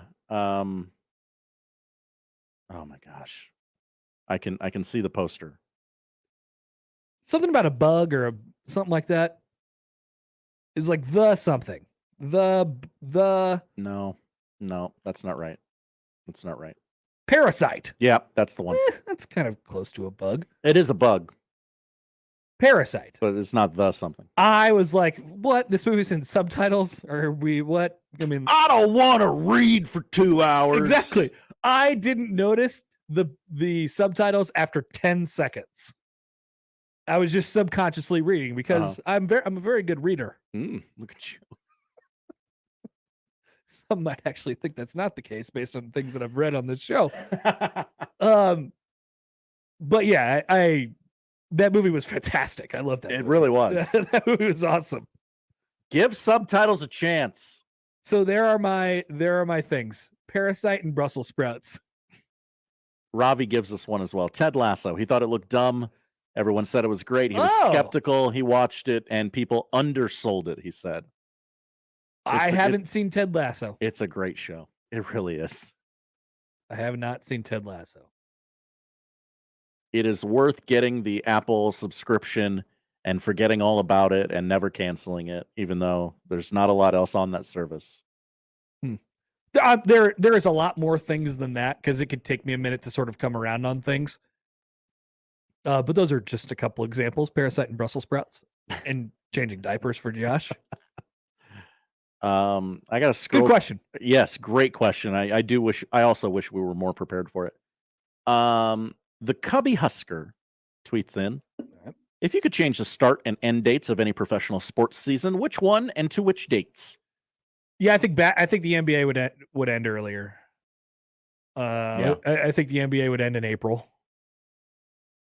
I mean, there's no way. I mean, you'd have You to mean the playoffs would end in April? Yeah. Okay. Yeah. It doesn't need to go that far. And maybe it would start later. Whatever it is, it needs to be shorter. I feel like the good. College basketball goes from November to March, through March, so into the beginning of April, and I feel like that is an appropriate basketball season. Mm-hmm. And the NBA just is longer on both sides. I'd like to see Game 7 of the NBA Finals be like Memorial Day weekend. Okay, you stretch it out a little further than I suggested. I think baseball's about right, and it needs to sort of take place in the time that it does. Yeah.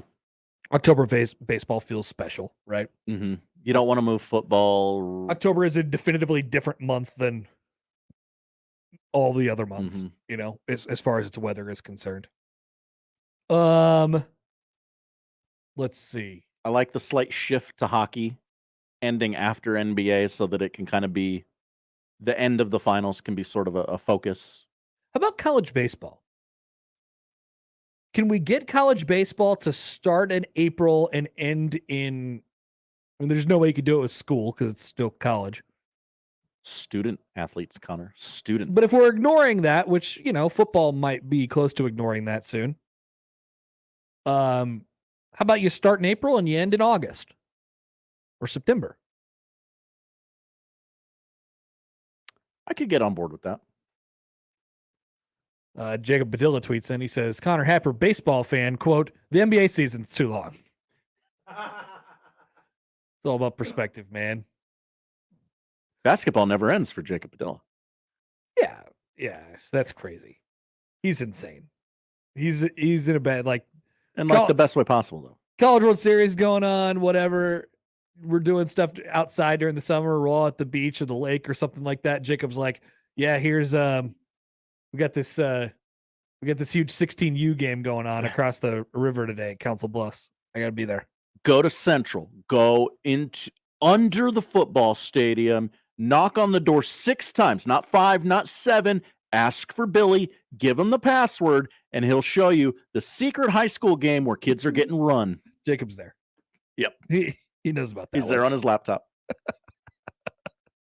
I get what you're saying, though. There's no lights, and the gym is filled with smoke, but it's fine. I don't know. Okay, and I can't. Admittedly, I cannot move off of my biases with baseball. Do people think the baseball season's too long? Is this something that exists? Because I wouldn't know. I'm too close to it. Well, I feel like I feel like it's necessarily a yes, long. Yes. The basketball season is too long. The NBA season specifically is too long for financial purposes. Baseball is too long, just essentially to just fill time. It's just long. Yeah. That's correct. It has a purpose. It purposefully is long. Got to do something May to August. Why not baseball? Right. Nobody's paying attention to the NBA while college football's on, mm-hmm. except for Jacob. Maybe. Matt tweets in, would you rather get $1 every time you blinked? Wait. One follow-up from Robbie. Okay. Yes, universally, people think the baseball season is too long. Yeah. I don't know. It was a bad take from you. You gotta call me out on that because I have no idea. I think baseball's great. I love baseball, but what do people think about baseball?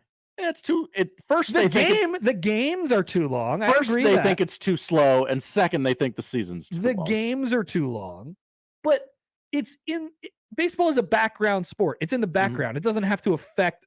You don't have to watch it every day in order to. In the background right now. Yes, you don't have to watch it every day to get a good sense of your team. I'm not watching the Royals every day. I watch them too much, but it's still probably only about 50% of the games, if that. What did you think of the shotgunned 60-game COVID season? I thought every game was intense. It was too short. It was way too intense. Every game was intense because it counted for 3 games. No, baseball's not an intense sport.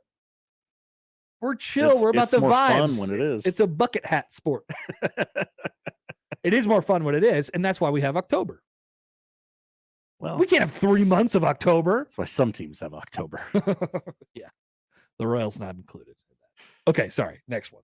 Matt tweets in, would you rather get $1 every time you blinked or $5 every time you took a step? Oh. Yeah. I wonder what my blink to step ratio Mhm. is. I don't notice when I blink. Yeah. But I feel like I don't blink a lot. Oh no, that can't be. And if you think about blinking, you're going to start blinking all the time. I'm not a blinker. On average, and this is from healthline.com, so you know it's good. Healthline. On average, most people blink around 15 to 20 times each minute. That means while you're awake, you probably blink 900 to 1,200 times an hour, 14,400 to 19,200 times a day. That's only slightly more than steps that an average person takes, right? Don't they say 10,000? I believe that's what your watch is. What you're supposed to do? Yeah. Yeah, I probably don't take 10,000 steps a day. So 5 every time I step or 1 every time I blink? Is that the question? Correct. 5 every time I step. Are you getting anywhere close to 10,000 steps a day? I don't think so. Are you getting half of that? All I have to do is have it be 5 times, like have the number be 5 times less to make more money in this situation. I would probably take. I don't know what my steps are. I gotta watch. Let's see if it keeps track. I'd probably take the blink because I just You would just start blinking more. Well, yeah, I could. But if I was making $5 every time I stepped, I'd be walking constantly. Or is this based off of just what am I getting paid retroactively from what I've already stepped? I mean, either way, you can kind of skew the number. I would take 6-mile walks every day. Should be good for me. Where's my little health thing on here? Does it tell me how many steps that I've taken?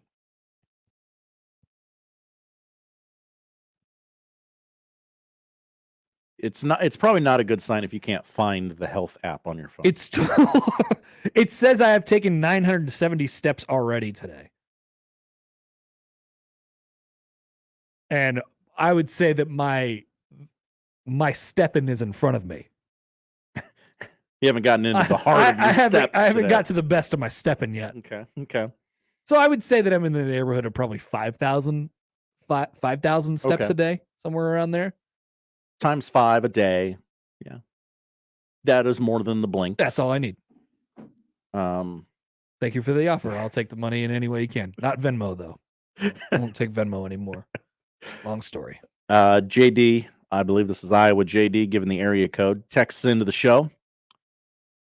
MFK. Let's give everyone a minute to kind of. Okay. Popeyes, KFC, Raisin Cane's. No, there's a PG way to say that. Mary Bleep Kill? No, but there's like a more PG, like there's like yeah, date. Uh-huh. You can do date.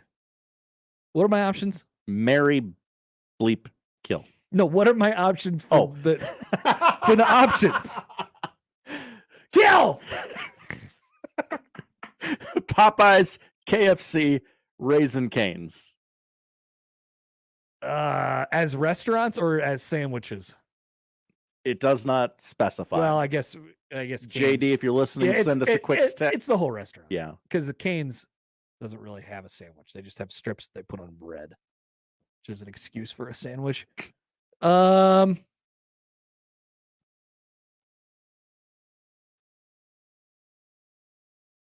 would kill KFC. Okay. I do love the Famous Bowl, though. Oh. I do. I love the KFC Famous Bowl. Man, I used to love the KFC Snackers, too. The Snacker was legit, for sure.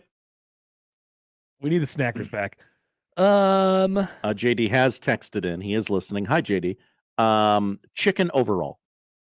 Just the chicken. Okay. So in this case, the famous bowl is not really included.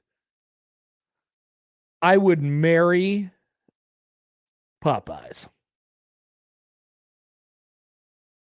Long-term deal. Mm-hmm. I believe I have the exact same answers as you. Okay. KFC, I feel, has gone.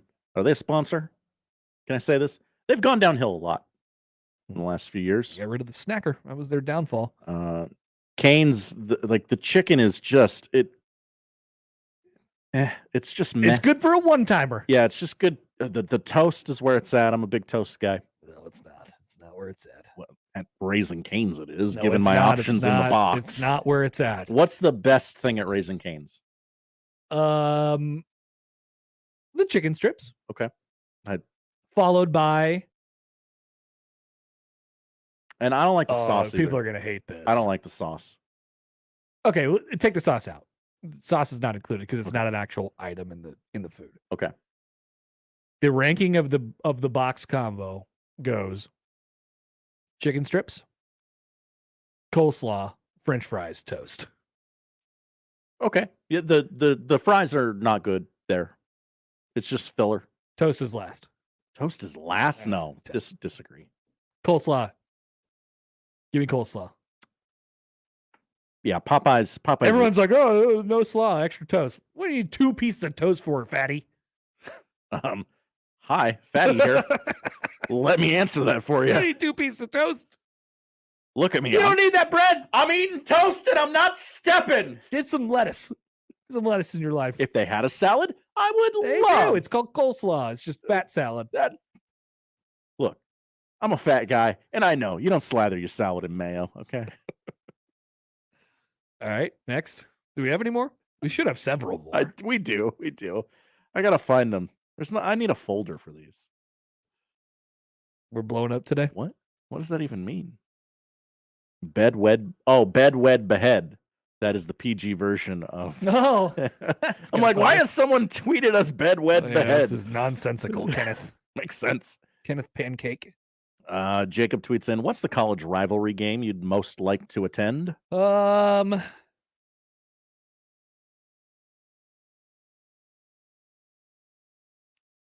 Oh man. I don't think the obvious answer here is Ohio State, Michigan. I don't know if that's it though. No, there's worse games in the SEC that will give you better everything else. I think that's where I'm sort of headed. Tailgate atmosphere. Want to go to the world's largest cocktail party? Mm-hmm. Egg Bowl, probably a pretty good. The Egg Bowl could be a lot of fun. Uh-huh. Really unique. There's of course Alabama, Auburn. Yeah, There's it's the Iron Bowl. What do you want? Do you want a good game? I want to have a good time. Can I interest you in like a North Carolina Duke basketball? Basketball, yeah. Sure. Not football. Do they get down before those games? Like, I understand like the kids in their dorm rooms are pre-gaming, but You're here for the party, is that what you're saying? like is there any atmosphere outside of the game? I don't know. I don't know how they Okay. get down in the triangle. I doubt it. They camp out. That's all at these big college basketball venues. They just are big college basketball like places, like blue blood places. You have to, if you're a student, you're like camping out several days. I know how it is at Kansas. Mm-hmm. They have to camp out several days in advance. They switch off their places in line. So in any of their spare time, they're just going back to Allen Fieldhouse and sitting there.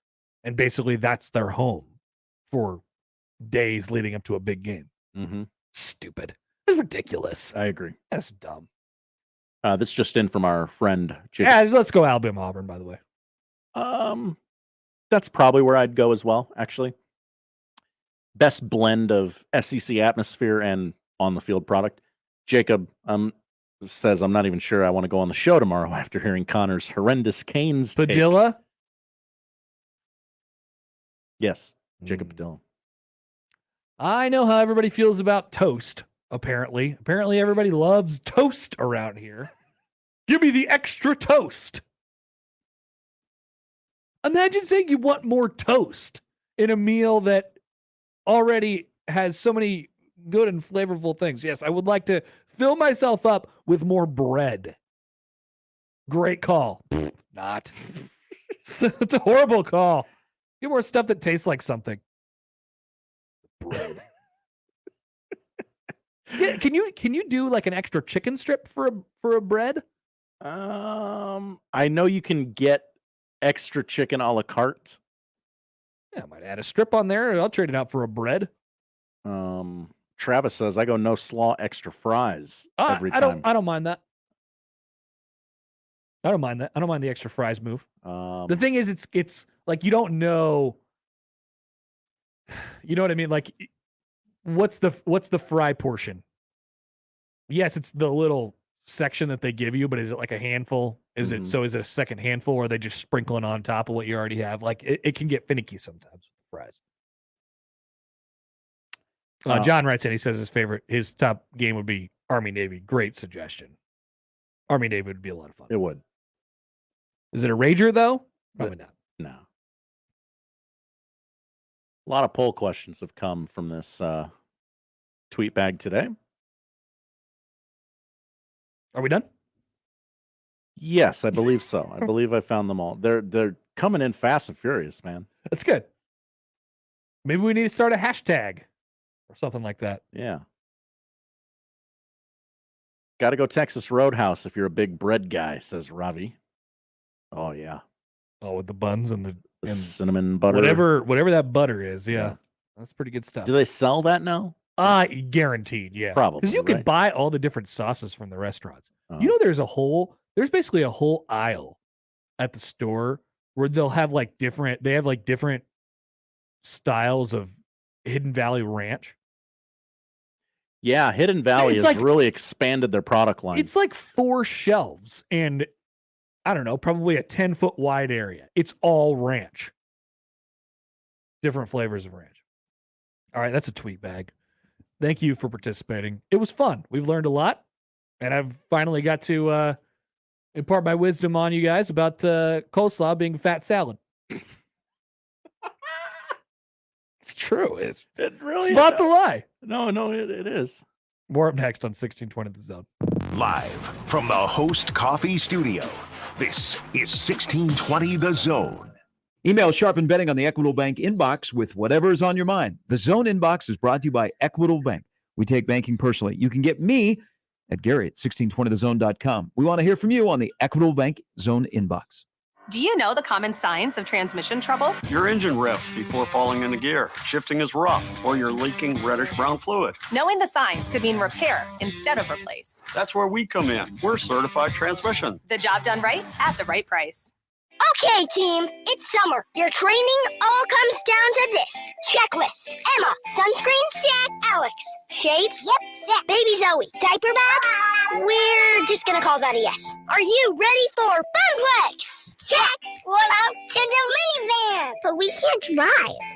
Let's find Mom. And then go to the minivan. Yay! It's all for fun and fun for all at Funplex, 70th and Q, dude. Get your tickets now at fun-plex.com.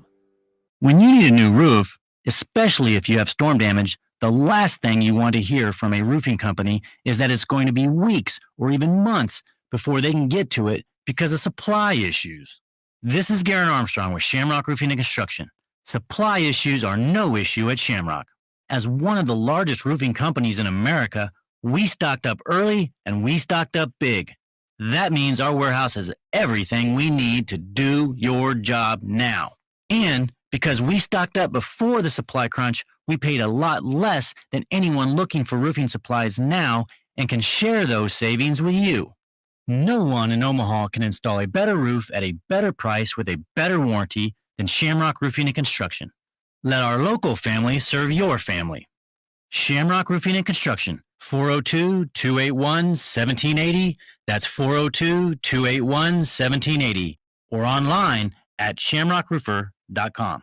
At Boost Mobile, you get the power of the iPhone SE when you switch, which means the power to stream your favorite shows, download all the music, the power to FaceTime your ex. It's over. Stop calling me. On second thought, Don't call your ex. Get an iPhone SE for just $19.99 when you switch. All on one of America's largest 5G networks. More power to save. Boost Mobile. Phone offer limited to new customers and one per line. Additional restrictions apply. 5G not available everywhere. See boostmobile.com for details. And stop calling your ex. She doesn't want to hear from you anymore. If you're living with chronic joint pain in your knees, hips, lower back, and shoulders, I've got exciting news for you. Emmett Smith, all-time rushing leader and Hall of Famer. Now you can get relief from pain without harmful medications and surgery. Call my guys at QC Kinetics. QC Kinetics specializes in biologic therapies that can repair and restore damaged tissue. I'm talking about natural pain treatments now available, not just for pro athletes, but to people like you. At QC Kinetics, we're seeing patients every day who suffer from chronic joint pain, but who desperately wanted to avoid surgery. We're treating joint pain with biologic therapies, regenerative solutions with long-lasting results. Listen, it's all about getting your life back. Playing touch football with kids, walking upstairs pain-free, getting back on a job, and patients at QC Kinetics are raving about the results. QC Kinetics. Call to learn more about restorative treatments that can get you back in the game. Call QC Kinetics, 402-205-4960. That's 402-205-4960. 402-205-4960. Dear gas prices, go take a hike. Toyota is the #1 retail brand for electrified vehicles for 22 years. The Toyota hybrid lineup brings efficiency with power and savings with style. Not to mention top tech to help keep you connected.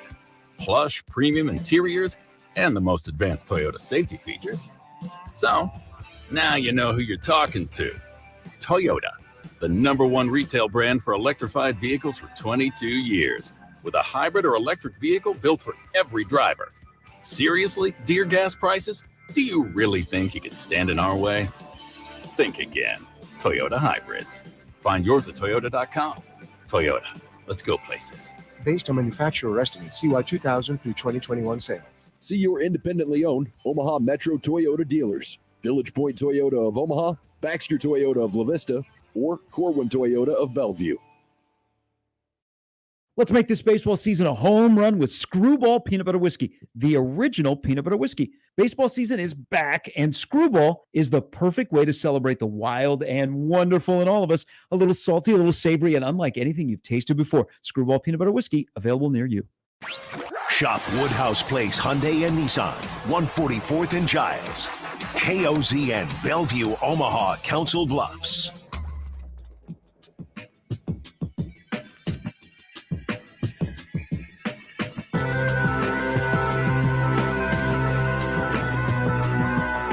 All right, we got two follow-ups here, two stragglers. Tweet bag part 2. It'll take a couple minutes because we got to get to Josh's top 5 today, which is going to be confusing. Probably. We'll explain that in a second. Cody tweeted in. He said, "Since the Northwestern game is the first game and not the last, shouldn't we call it the Daytona 500 and not the Super Bowl?" Yeah. And he actually used the hashtag tweetbag. Good take, actually. That's what we need to perpetuate that for the next 2 months.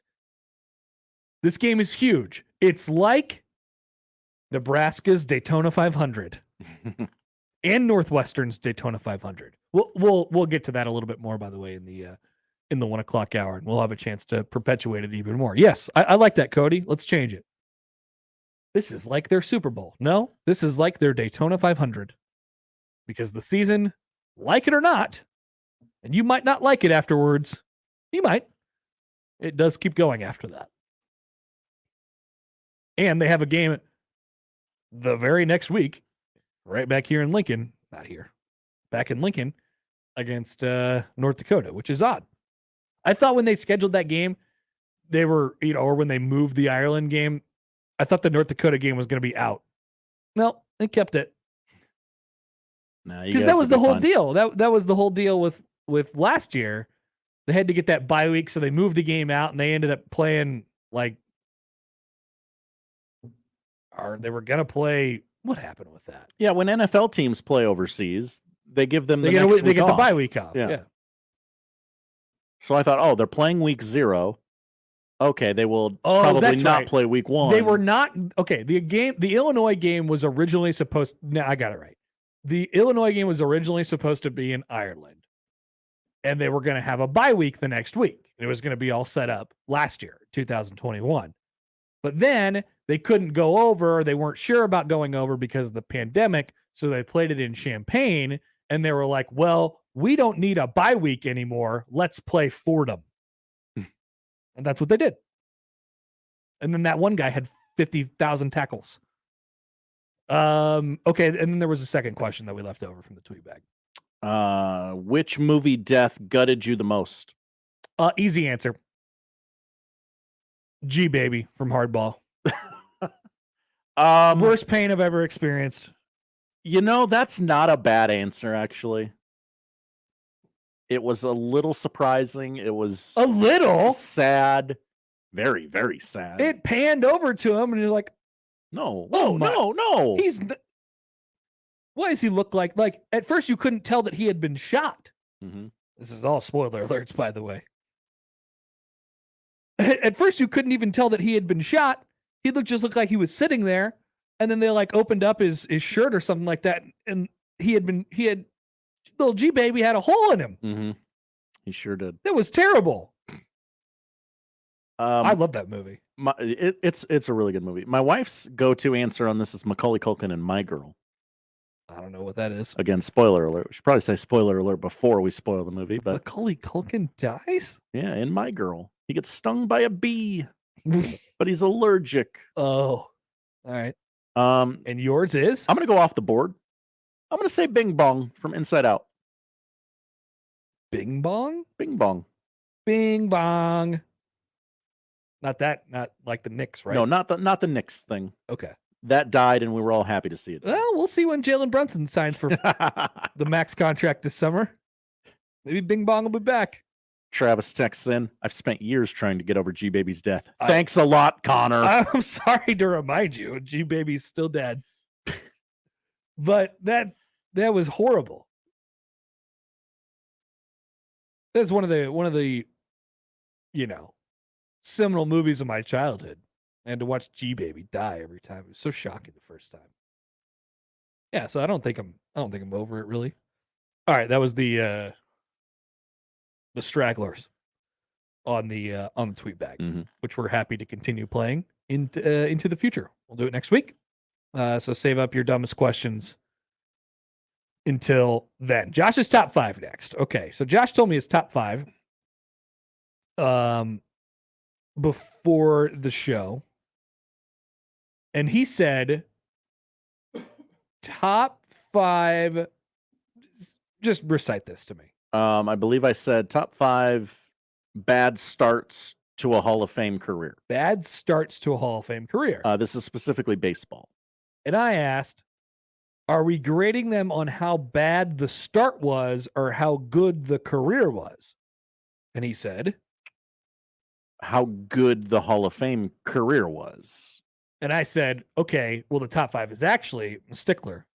The top 5 is actually top 5 best players who had horrible starts to their career. This is in honor of what, by the way? This is in honor of your boy Vinny going 0 for yesterday. Hey. 0 for 4? Hey. Yes. He hit that ball. He went up there hacking in the first inning, and I believe the exit velocity of his first batted ball, which was his first swing, which was on the first pitch last night, 109 miles an hour. He hit it to a double play. Vinny's going to be okay. Yeah, and I'm trying to... Maybe he'll be a Hall of Famer. I'm trying to encourage you and other Royals fans by saying, hey, you know what? Your guy went 0 for 4 yesterday. That's okay. A lot of Hall of Famers have had similar starts to a career. I'm going to lift you up. We'll do that next here on 1620 The Zone.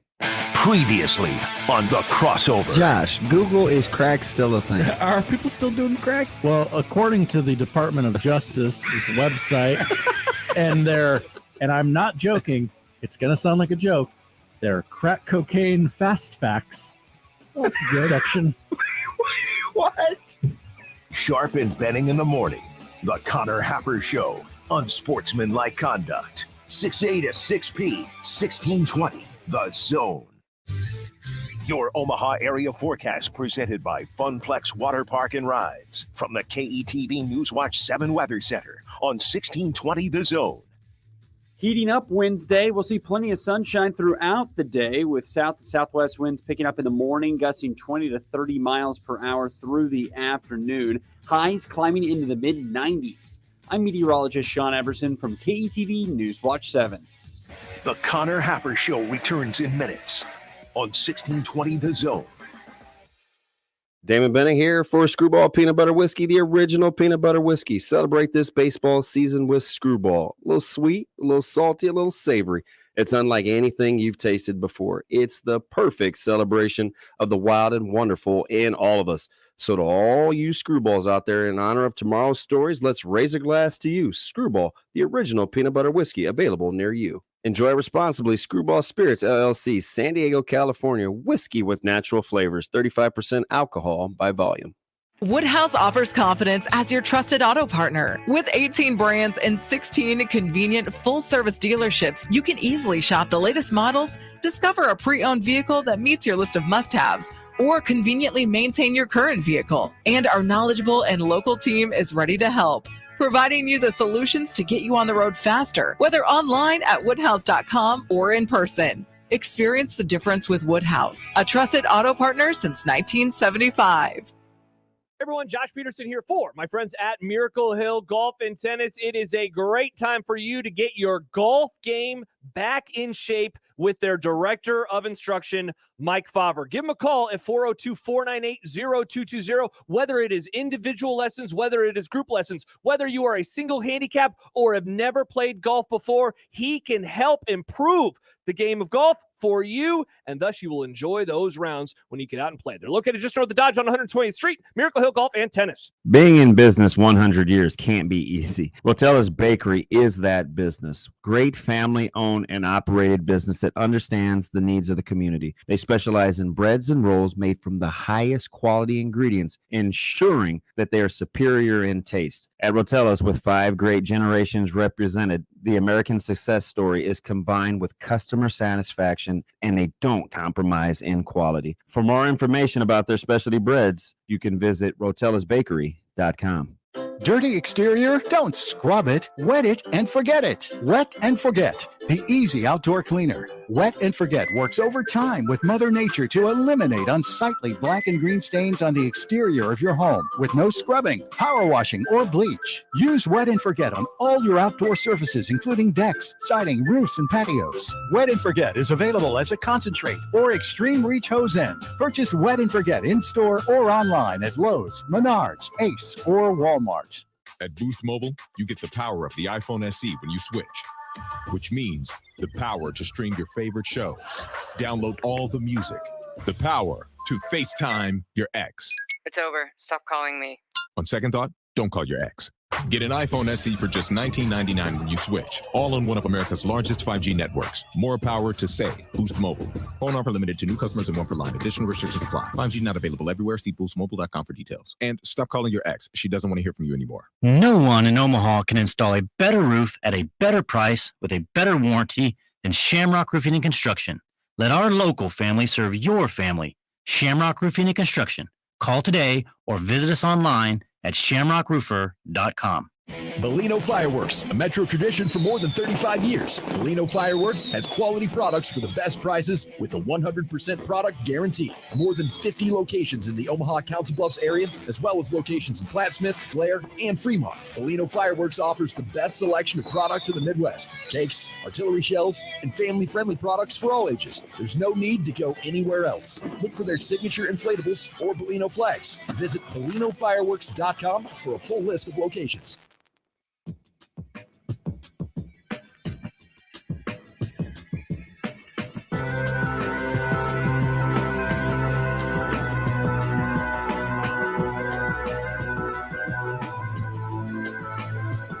Derek tweets into the show. He says, the dog dying in I Am Legend was the worst. Worse than the dog dying in Marley and Me? Whoa! Spoilers. Old Yeller? Top 5 dog deaths? Take the people that you're drawn to and kill them. Can't believe they did that in hardball. Still broken up about that. Why would they do G Baby like that? He didn't deserve that. Josh's top 5 Hall of Fame careers that had bad starts. Yeah, this should be interesting. It should lead to a lot of frantic Googling and referencing of things. Yeah, and I'm gonna be on Baseball Reference this entire segment, which is exciting for me. Yeah, you get there now. I'll give you a second here, and we'll begin. How's that sound? It's great. God, come on. Take forever. Number 5. I'm there. It's one of my bookmarks. Mike Trout.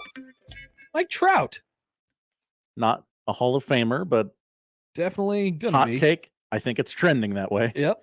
After making an 0-for-3 debut for the Angels in 2011. Wait, 0-for-3. Wait, so we're talking about debut games? Debut games, early start. Okay, okay. It's not specifically first day on the job, but a lot of these do start there. He was in LA for about 3 weeks before being sent back down to Double-A. Now, possibly the greatest player of his generation. Yeah. I didn't know he got sent back down. I guess I don't remember it that way. To Double-A. Interesting. Came back at age 19 and did okay.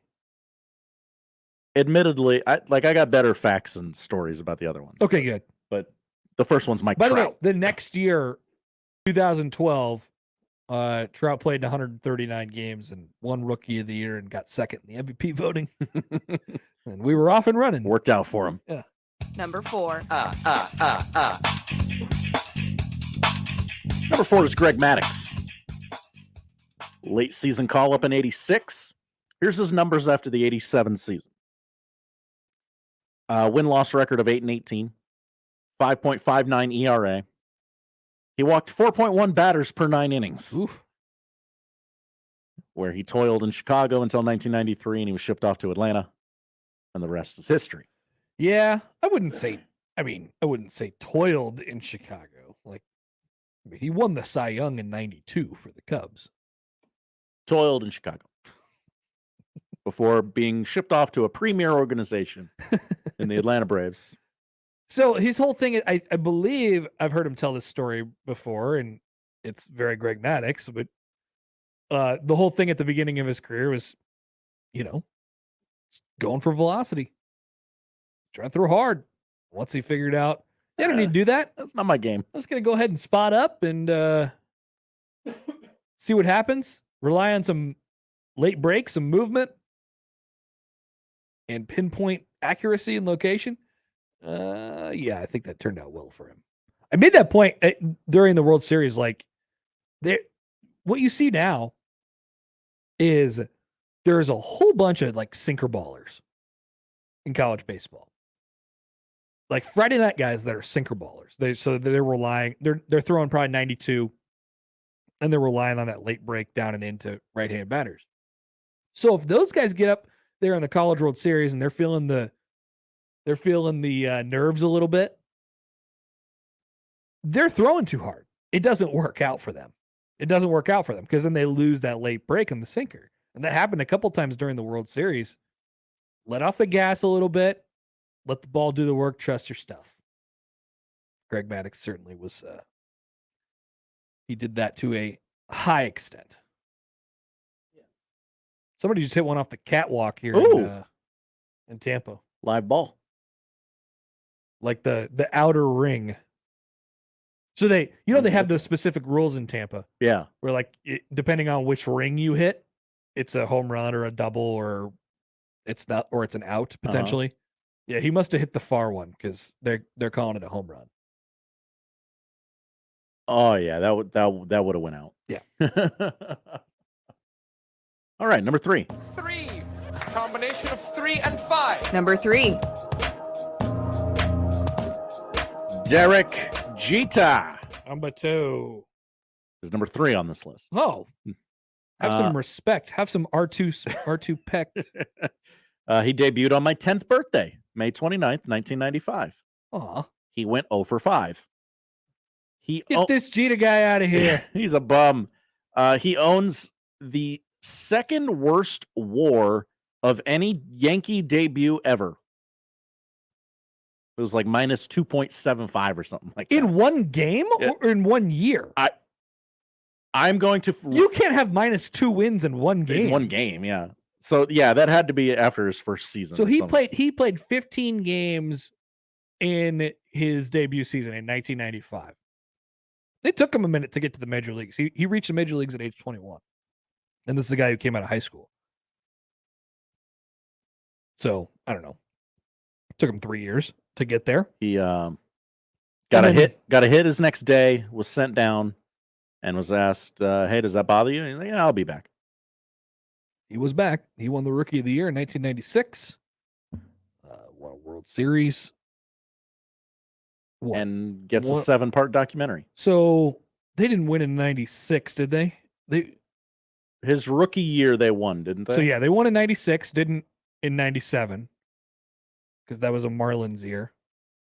And then 98, 99, 2000, got to the World Series in 2001. Yeah, I think he had a pretty good career. Yeah, I think he did okay. I go, you know what? I'll take the 0 for 5.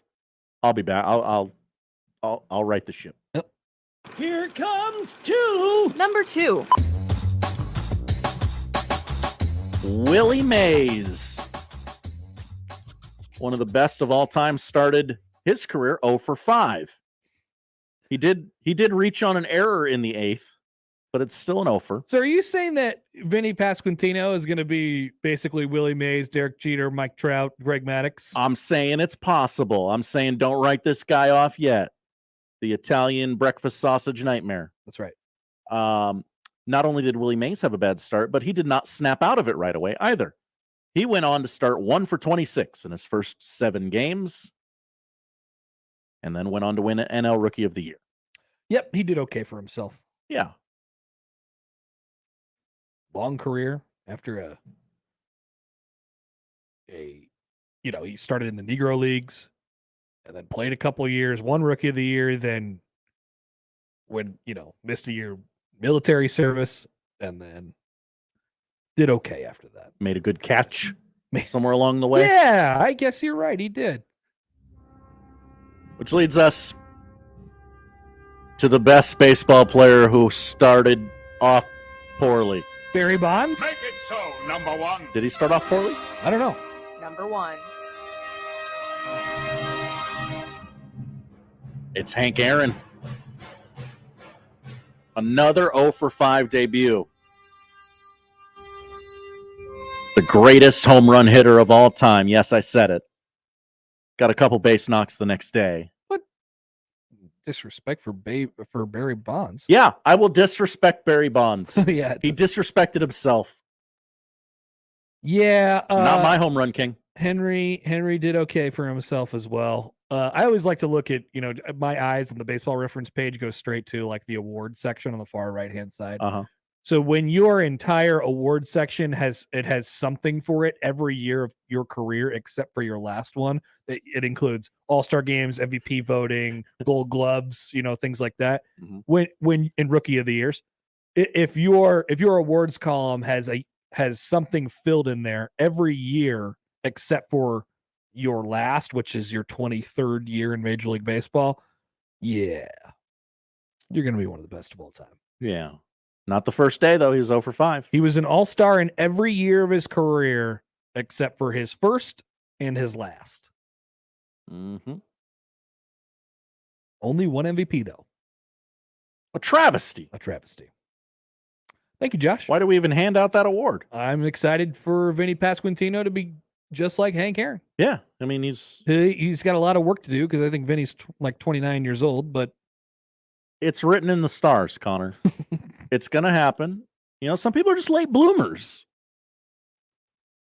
Vinny is... Oh, wait. No, he's not that old. I'm sorry. He's 24. Oh, yeah. Why do I think he was older? He is poised. He's been in minor league baseball for so long.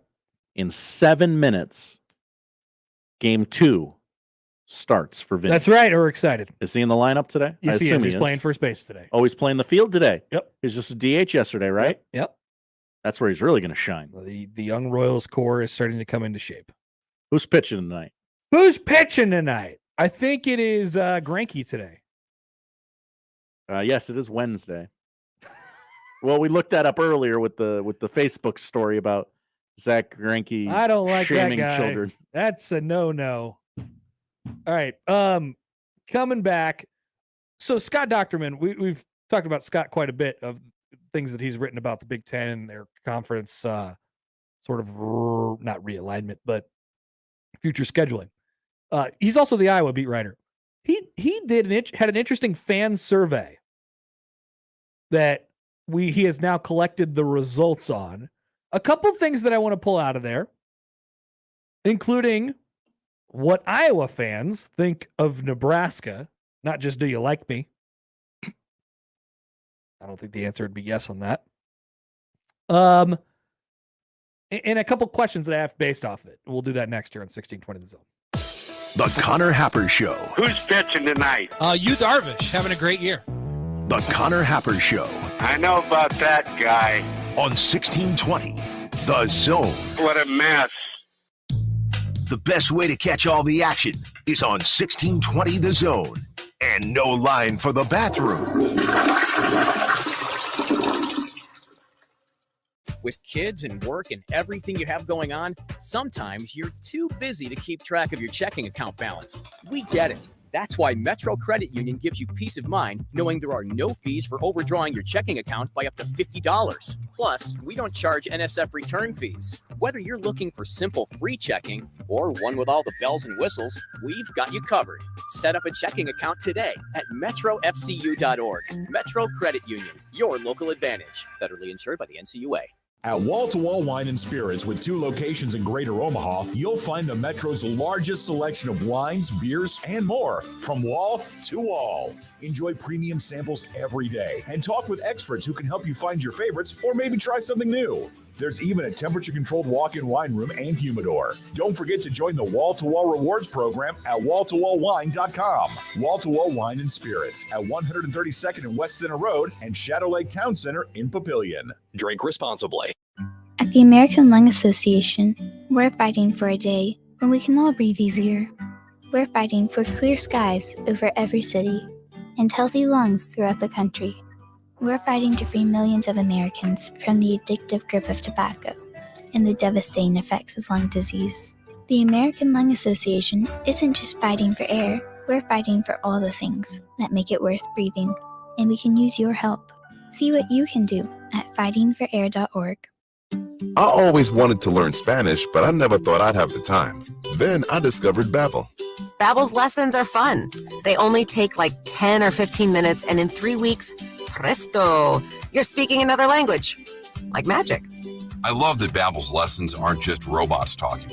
They're voiced by native speakers, so you get the pronunciation just right. And they're designed by real language teachers, so you learn how to have real-world conversations, things you'll actually use. 3 weeks. It's incredible. After 3 weeks, I'm on vacation in Paris, having a conversation in French. There's all kinds of ways to learn. Use Babbel's podcasts or games or videos. You can even join live classes with a language teacher. If you want to learn a language, there's no faster, easier, better way than Babbel. Babbel. Babbel. Babbel. Évidemment. Go to Babbel.com to try for free. That's Babbel.com. Babbel.com. Mother Nature is bringing the heat. It's time for you to start thinking cool with McCarthy's 1-hour heating and air conditioning. Get your scheduled AC maintenance now. For just $79, get up to a 77-point inspection of your air conditioner. Also get a furnace tune-up and safety inspection at no additional cost. There's a 90-day breakdown guarantee on repairs made, and the McCarthy's promise, always on time or you don't pay a dime. Schedule your $79 AC tune-up now at McCarthy's1hour.com. Hi guys, it's Andrew with Brookside Medical Clinic.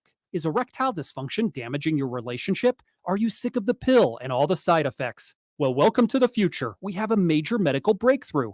Brookside Medical Clinic uses the most advanced form of wave therapy. Backed by 60 clinical studies, our technology uses pressure waves to repair and open up blood vessels. We've helped countless men get rid of their ED. But what is the true end result? Their relationship, even their lives, improve drastically. If you're ready to regain your love life, call us right now, and not only will the assessment and ultrasound be free, We'll also give you a gift that produces immediate results in the bedroom. It almost never fails. This is worth $550, and it's free to callers right now. 402-671-7777. That's 402-671-7777. Put a stop to your erectile dysfunction and experience what I call the happiness ripple effect. Call Brookside Medical Clinic now. 402-671-7777. Watching a ball game at Oscar's Pizza and Sports Grill is just, well, pretty awesome, actually. And it doesn't matter if you prefer the college dink or the big league crack of the bat, there's nothing better than watching a game with a cold, frosty one, Oscar's Pizza, or award-winning char-buffed wings with Oscar's Thai chili bourbon wing sauce. And with daily lunch and dinner specials, it's really a no-brainer. So get ready to watch your favorite team play ball at Oscar's Pizza and Sports Grill, 173rd and West Center Road, and takeout at 162nd and Maple.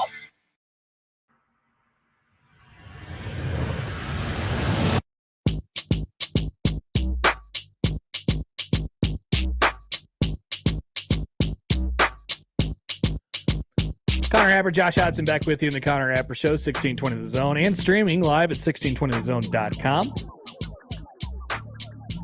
Ryan throws in a comment on the YouTube page. Need more Creighton talk.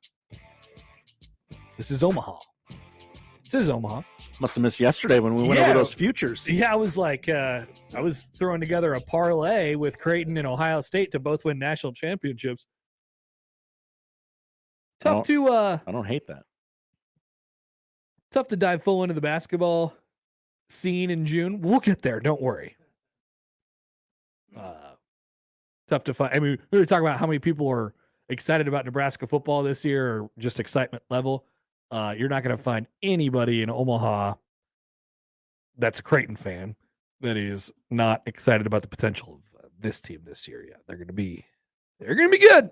Over or under 7.5 wins for Creighton basketball. Yeah, I'd say it's a bad line, and I'd take the over.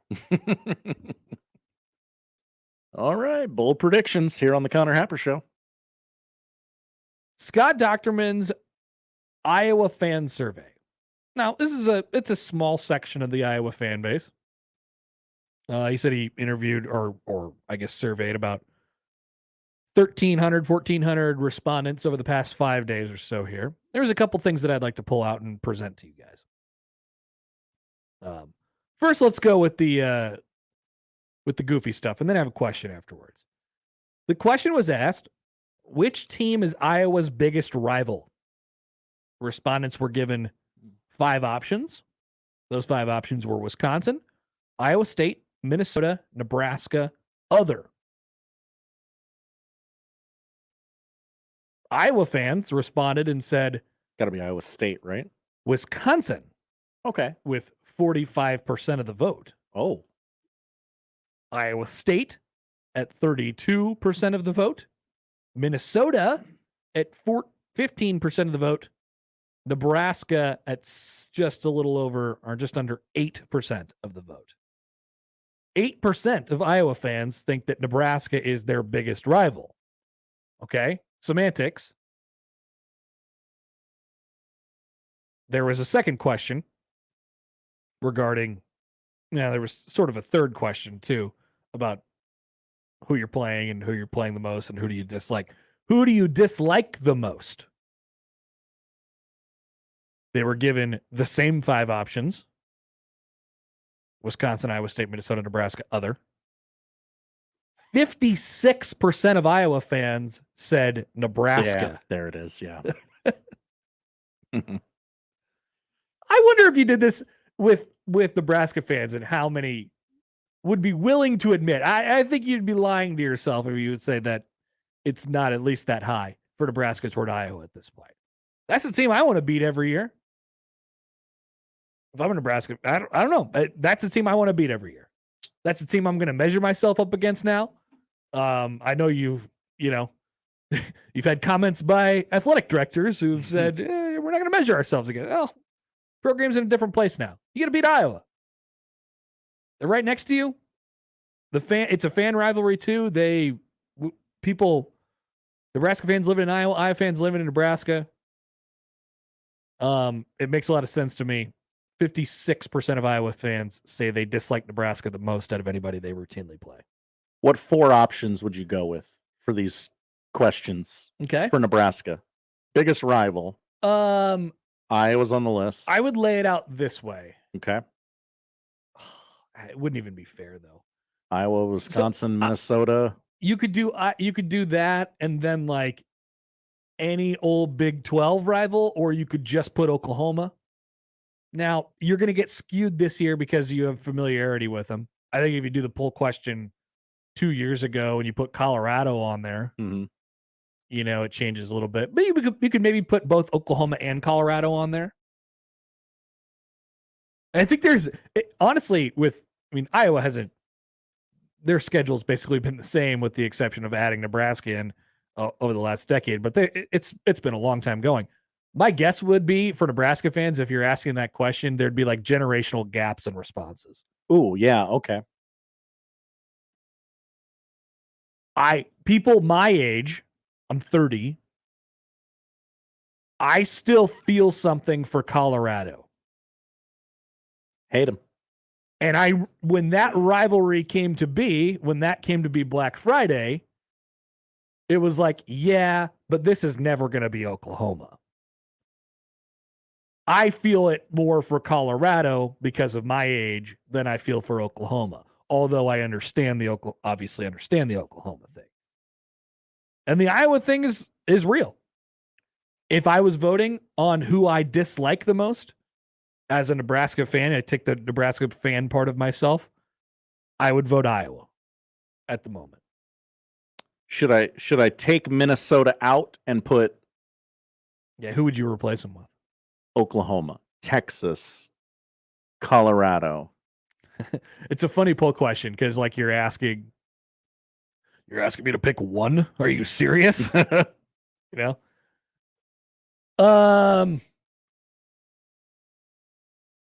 not sure. I wonder what the response would be. You could do this. I assume you're doing it, right? Yeah. I'm trying to craft it. Because you only get 4 options on the Twitter poll, right? Right. Iowa's certainly one of them. Okay, for rival, I went Iowa, Wisconsin, Minnesota, other. Just do the dislike one. Yeah, for team fan base you despise the most, it's got to be Iowa. And then do you go Oklahoma, Texas, Colorado, or do you go... I think you kind of need an other. Yeah. Scott writes, by the way, in the piece, he says, this is why Iowa's rivalry discussion is so fascinating. Nebraska's lack of success since joining the Big Ten has prevented it from becoming many fans' signature rivalry, yet I'm not at all surprised the Huskers were considered the least liked Iowa opponent. Both have proud fan bases with different levels of historical achievement, of which Nebraska fans routinely remind their Iowa cohorts. Definitely true. Of course, it gets flipped around when discussions begin about the last decade.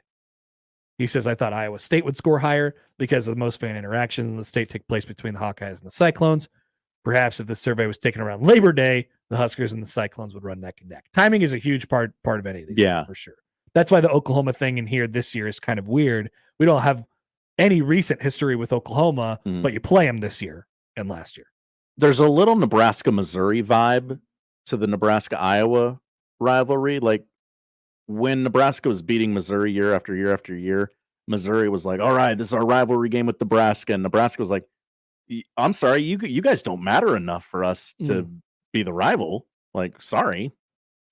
Josh tweets in, he says, at Connor Happer, he says, I always felt more hate for Missouri than Colorado. I'm telling you, man, the generational thing here is really interesting. And the thing about Nebraska in the Big 12, the way it was sort of, I mean, Nebraska sort of ran the Big 12 North. I don't know. I sort of hesitate to say that, but it was kind of like, well, think about Creighton in the Missouri Valley. Creighton's rivals in the Missouri Valley were whoever else was good that year. Yeah. So Creighton ended up being rivals with everybody in the Missouri Valley at one point. In a couple of years where it was like, man, we got to win this Drake game. Wichita State was obviously huge every year. Oh, here comes Northern Iowa. Farouk Manesh. Yeah, Southern Illinois. The Salukis had some good years, right? So, like, it was always Creighton and then the other team. That's how I always viewed it as a Creighton fan. And I think it was sort of that way with Nebraska and the Big 12. Nebraska and the Big 10 is not that way, obviously. Mm-hmm. So this is more of like a traditional, it has a sort of traditional feel to it. My vote would be Iowa. Okay. I went Iowa, Texas, the Big 8, other. Sure. Okay. Because it wouldn't shock me if Texas wins that. No, I wouldn't shock me either. People see Texas, they're like, click. Kill. Okay. And then there was one more part of this story that I wanted to mention. Hate is a lot of different things, by the way. So this is a more big picture thing as far as the Big Ten is concerned. He asked, you know what? Let's do this on the other side. I got one more thing from this Iowa survey that I want to get to. We'll continue to take people's responses on hate and what hate means and the definition of hate in your heart and who you hate the most. Let the hate flow through you. We'll come back with more next on 1620 The Zone. Live from the Host Coffee Studio, this is 1620 The Zone. Email any of our shows anytime into the Equitable Bank inbox. At Equitable, we take banking personally. For me, John at 1620thezone.com. The Equitable Bank inbox from 1620 The Zone. Hi, guys. It's Andrew with Brookside Medical Clinic. Is erectile dysfunction damaging your relationship? Are you sick of the pill and all the side effects? Well, welcome to the future. We have a major medical breakthrough. Brookside Medical Clinic uses the most advanced form of wave therapy. Backed by 60 clinical studies, our technology uses pressure waves to repair and open up blood vessels. We've helped countless men get rid of their ED. But what is the true end result? Their relationship, even their lives, improve drastically. If you're ready to regain your love life, call us right now, and not only will the assessment and ultrasound be free, we'll also give you a gift that produces immediate results in the bedroom. It almost never fails. This is worth $550, and it's free to callers right now. 402-671-7777. That's 402-671-7777. Put a stop to your erectile dysfunction and experience what I call the happiness ripple effect. Call Brookside Medical Clinic now. 402-671-7777. My friend and I are taking a trip to Mexico this year, but neither of us speak Spanish. So we downloaded Babbel and started learning Spanish fast. Want to get conversational in another language in as little as 3 weeks? Babbel's quick 10-minute lessons were designed by language experts to be the most efficient and effective way to learn a new language. ¿Cómo te llamas? ¿Cómo te llamas? Babbel, language for life. Celebrating 10 million subscriptions sold. Now try Babbel for free at Babbel.com. That's Babbel.com. DQ presents the sound of a summer double play. It's the sound of drumstick pieces and peanuts combined with world famous soft serve to make 2 all-star treats. The drumstick with peanuts blizzard and new caramel drumstick with peanuts blizzard. Grab one today or get it delivered at DQ.com. Official treat of MLB. DQ. Happy tastes good. Make this baseball season a home run with Screwball Peanut Butter Whiskey, the original peanut butter whiskey. Baseball season is back, and Screwball is the perfect way to celebrate the wild and wonderful in all of us. A little salty, a little savory, and unlike anything you've tasted before. Screwball Peanut Butter Whiskey, available near you. Listen to 1620 The Zone anywhere, anytime, online at 1620thezone.com and on the 1620 The Zone mobile app. You can hear all of your 6A to 6P favorites in the 1620 The Zone app, powered by Woodhouse Auto Family. Well, you need to cool down, but the temperature's stuck. Call the pros in the big yellow truck. Peace of mind with no hidden fees. Heating and AC with the best guarantee that says always on time or you don't pay the time. Always on time or you don't pay the time. Now with heating and air conditioning. Hi, I'm Casey Kane. You would think that as NASCAR's 2004 Rookie of the Year, I get my biggest thrill driving fast. But it's off the racetrack that I get one of life's greatest rewards, helping others through volunteer service. Working with kids is one way that I try to make a difference. The first time I visited chronically ill children in the hospital, I found out just how rewarding volunteering could be. By giving a little of my time, it brightened their day. I was so inspired that I started my own foundation to help sick children and kids without an opportunity to have a better chance at life. Through volunteer service, you learn things about the people you're helping, and you find out a few things about yourself. Volunteering is a rush, just like taking the checkered flag. Go to volunteer.gov to find out what drives you. This is President George W. Bush. USA Freedom Corps has a volunteer opportunity that's just right for you. Visit volunteer.gov. When you help your neighbor, you help your nation. Shop Woodhouse Place Hyundai and Nissan, 144th and Giles. KOZN, Bellevue, Omaha, Council Bluffs.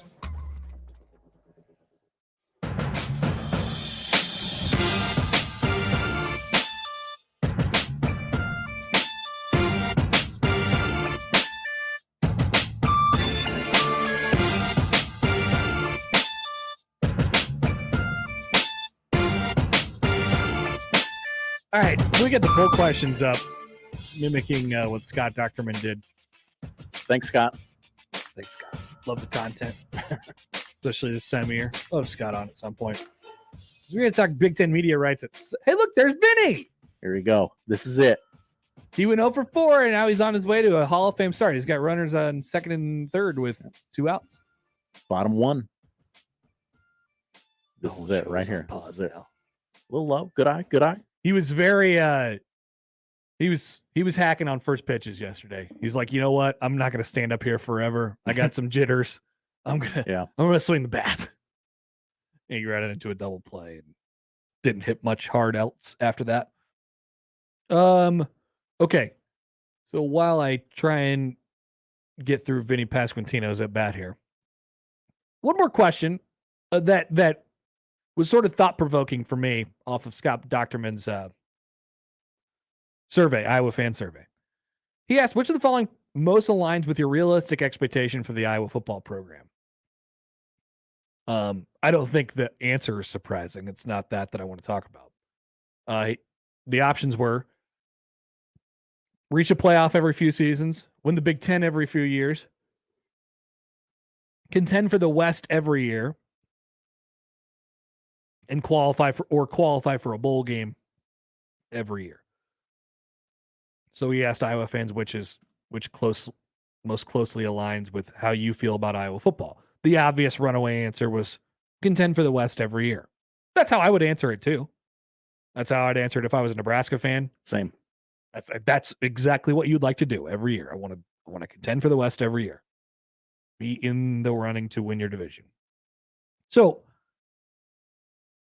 and then he wrote after this. He says, if anything, Iowa fans show they're self-aware when it comes to realistic expectations. There's no reason why Iowa can't contend for the Big Ten West every year. That doesn't mean it'll win it every year, but Iowa should play important games in November with a chance to play in Indy. Mm-hmm. Then he writes this. Under the old non-divisional Big Ten, winning the league title was possible more often. Iowa would have claimed the 2015 title outright, for instance. So perhaps winning the Big Ten championship every few seasons is more unlikely than voted upon by fans. For reference, see how Iowa's vote stacks up alongside how Wisconsin voted. They did a Wisconsin poll as well. So here's my question going forward. If we're talking about eliminating divisions, which we are, the ACC did it yesterday. The Pac-12's done it. Going 3-5-5, whatever method you want to do, and the Big Ten still has to sort through that, but it's coming. I don't think there's much doubt at this point. Oh, Vinny, get down! No, Vinny walked. This is Melendez. Oh, okay. Well, he's got 2 RBI. Oh, nope, 1 RBI. That is a bad what base are you running doing, decision. Hunter Dozier? Whew. They have had that happen like 5 or 6 times this year. Just unconscionable sends from third base. I guess he was. You're out by 70 feet. Yeah. All right. So here's the question I have going forward. What changes for programs like Wisconsin and Iowa, using them specifically because they've had the most success in the divisional format? Iowa's won the division. Well, I guess Northwestern has won it twice as well. It's so stupid to me. Wisconsin's won it. 3 or 4 times. Iowa's won it twice. Northwestern's won it twice. But really, we're talking about the entire Big Ten West, because the West and the East are different. The East has Ohio State.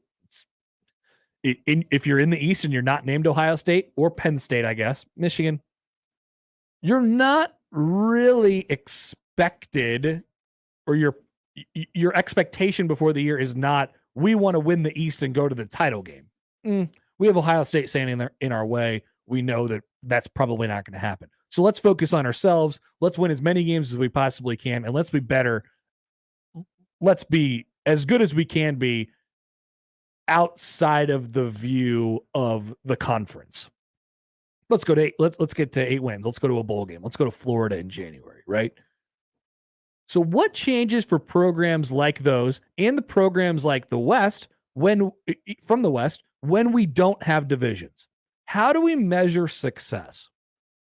I know, and based off that poll question, Iowa, like I said, I would like to measure Nebraska this way. They haven't been that competitive in this field, but this is generally what I want on a year in, year out basis. This is my expectation of the program.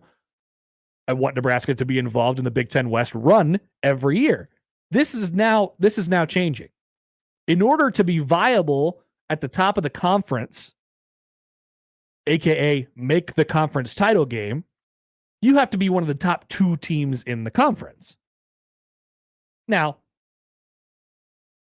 it's still possible, but the field is now larger.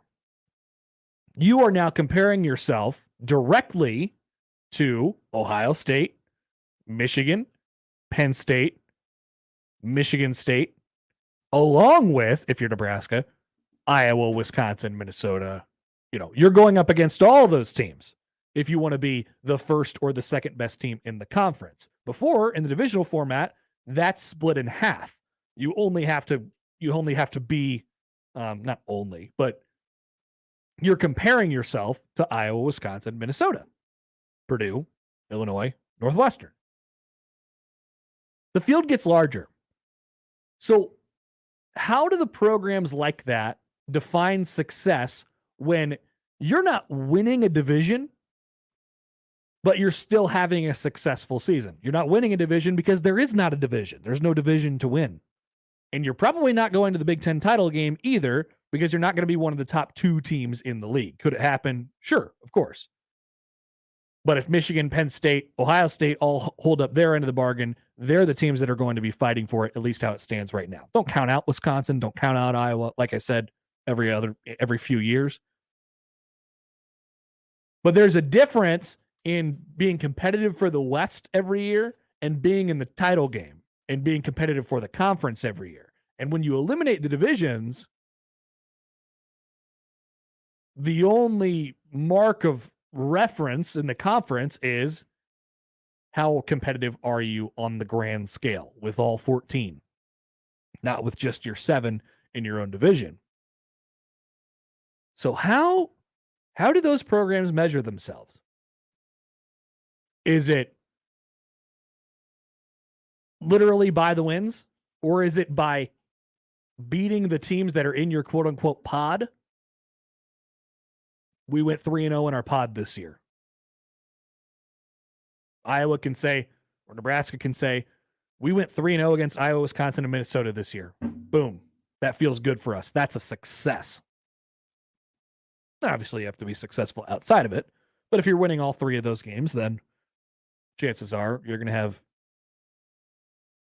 in between 8 and 10 wins, likely, right? Or does it come down to a win total at the end of the year? Do bowl games become more sought after and more of a measuring stick than they have been over the last couple of years of the college football playoff? College football playoff plus divisional format. As we head into the college football playoff plus non-divisional format, and let's just say the playoff is the same as of right now. The playoff obviously has a huge effect on this. Let's just say the playoff's still 4 teams as we go forward, but we have no divisions. Maybe there's a world where teams are saying to themselves, let's get to the Outback Bowl. let's get to the Orange Bowl. Let's get to the Fiesta Bowl, right? Because you can't say, let's go win the Big Ten West anymore. It's intriguing to me. And that's always been, a thing with these specific teams in this division, because you're not on the same level as Ohio State. That's you're admitting that. I think Iowa's absolutely fine with that. And the farther we go down the line here with Nebraska, and what they're trying to build into, the more I think that's how Nebraska feels about things too. That's okay. That's okay. But what are your marks? I'm intrigued in that going forward. Maybe that's a small downside to eliminating these divisions. We'll take your thoughts on that. We'll come back more next on 1620 The Zone. Zone, taste of our takes. Sharpen Betting in the Morning. Scott Chanley joining us here on Sharpen Betting in the Morning. Joe Burrow sat down for a podcast last week. They asked him about how many times he'd been sacked last season and what kind of a toll it said. And essentially what he said is sacks are an overblown stat.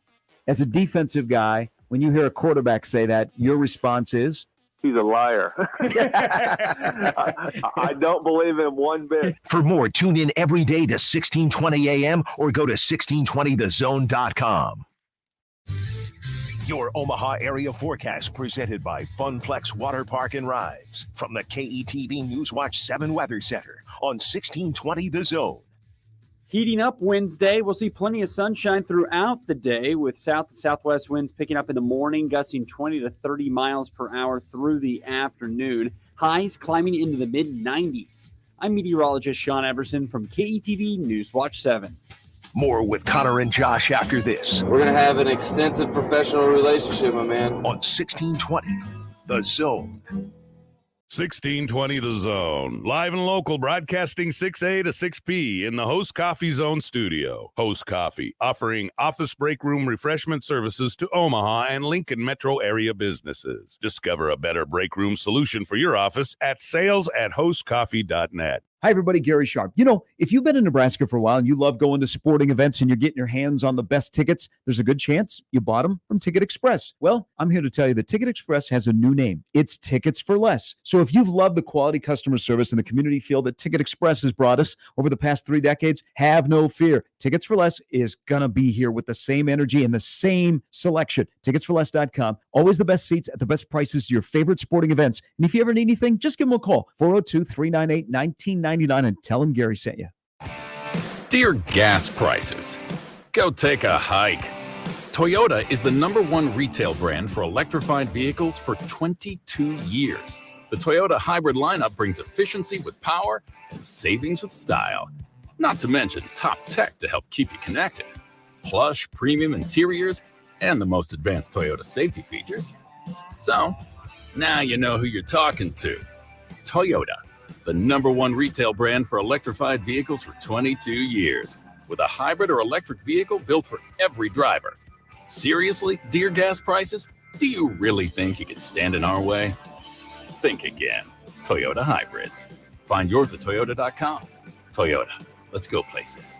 Based on manufacturer estimate CY 2000 through 2021 sales. See your independently owned Omaha Metro Toyota dealers. Village Point Toyota of Omaha, Baxter Toyota of La Vista, or Corwin Toyota of Bellevue.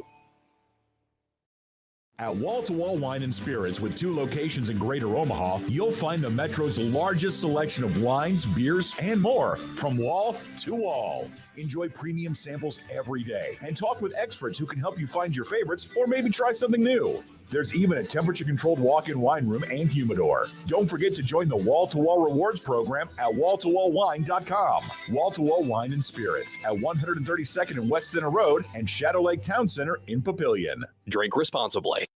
At the American Lung Association, we're fighting for a day when we can all breathe easier. We're fighting for clear skies over every city and healthy lungs throughout the country. We're fighting to free millions of Americans from the addictive grip of tobacco and the devastating effects of lung disease. The American Lung Association isn't just fighting for air, we're fighting for all the things that make it worth breathing, and we can use your help. See what you can do at fightingforair.org. At Cracklin Kirk's, we can't help the price of fuel. But we can make sure your firework fund is inflation-free. Crackling Kirk's Fireworks is offering tons of inflation-busting prices on the fireworks you love. Crackling Kirk's Fireworks is open June 25th through July 4th, 10 a.m. to 10 p.m. in Waterloo, Springfield, Denton, and Hickman. Check out GetKirks.com for all the details. For the biggest selection and the best prices, visit GetKirks.com and any of our locations. There's nothing like hearing the songs you love on local radio with no subscriptions and no monthly fees. But there's a new bill in Congress that could stop the music. If passed, this bill would tax your local radio station simply to play the music you love. Text LOCAL to 52886 and ask Congress to support local radio stations. Help us keep you connected to the music, local news, weather, and traffic that you need each day. This message furnished by the National Association of Broadcasters.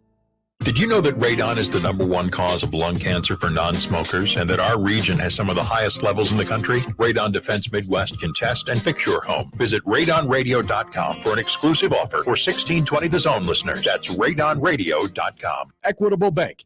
We take banking personally. EquitableOnline.com.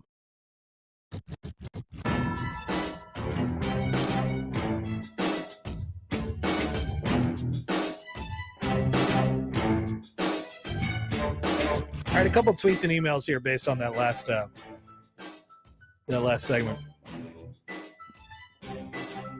Josh tweets in. I like this. I think this is actually a good answer to the question that I posed. How do you judge yourself if you're not going to be Ohio State and you're also not going to be winning a division title because divisions don't exist anymore in a world where this happens? Josh answers the question by saying, be a top 25 team every year.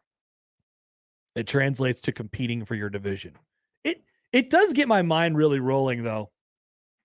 You know, I feel like we're stuck in this very weird period of, I mean, you know this, very weird period of Husker football where, like, we're trying to, I think the expectation for this year, as discussed earlier, is, get to a bowl game and then we'll see. And then we'll see what happens off of that. That might not be black and white. Let's get to a bowl game and we'll see. But generally, that feels like most of what I hear. Let's get to a bowl game, and I think that would be a quote-unquote success. And then we'll see what happens next year. It's, in case you guys haven't noticed this, it's not particularly healthy. But it does bring up a sort of interesting question. And the question is, who do you want to be outside of this? And how will you be grading or judging Nebraska football? What do you want? I think Josh has an answer that I would probably follow along with. If there's, in a world where there's no divisions, let's be a top 25 team every year. I would add to that. If they're going to go to a format where you're playing Wisconsin, Iowa, and Minnesota every single year, I would say beat those teams more often than you don't. That is part of the reason that I like the divisional format. You get to judge yourselves off your neighbors every single year. And guess what's happened with Nebraska and Iowa? Iowa's punked Nebraska. Minnesota's punked Nebraska. Wisconsin's punked Nebraska. That's where you know. That's your sort of that's your thermometer for the program right there.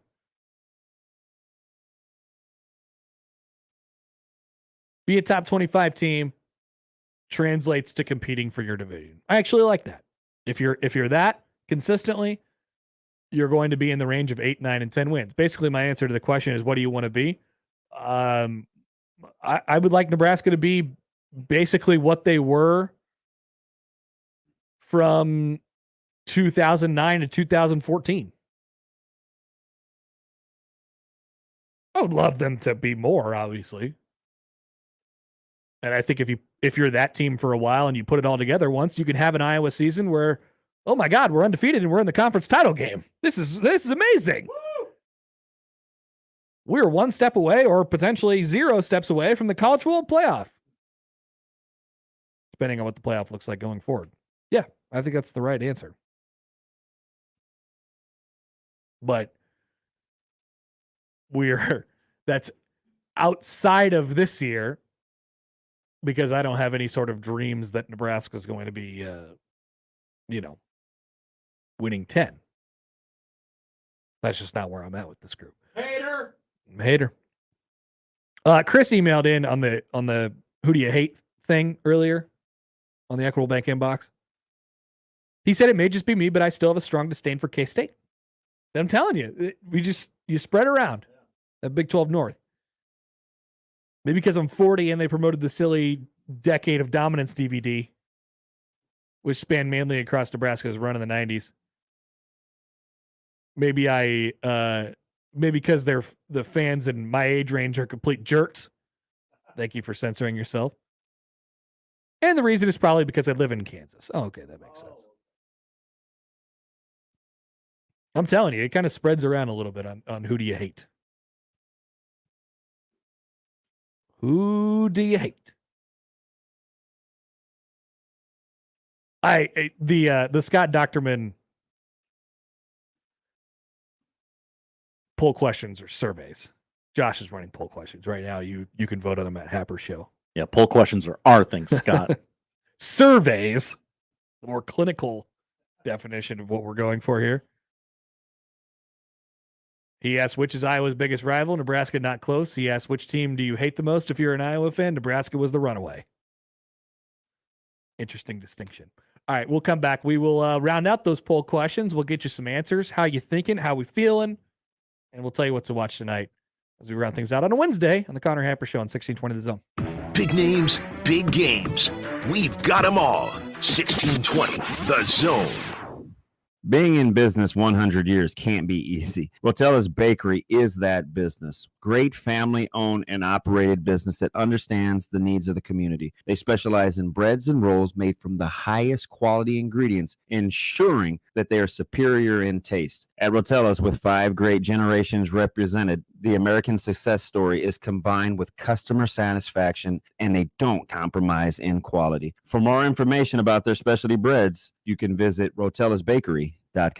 The Omaha Farmers Market is open every Saturday in the Old Market from 8 a.m. to 12:30 p.m. and every Sunday in Exarban Village from 9 a.m. to 1 p.m. May 7th through October 16th, enjoy the bountiful season of locally grown and handmade goods. Get the city's best selection of fresh produce, herbs, meat, and more. To keep up with what's in season, visit omahafarmersmarket.org and follow us on Facebook and Instagram. Presented by University of Nebraska Omaha Methodist Health System and KETV Channel 7.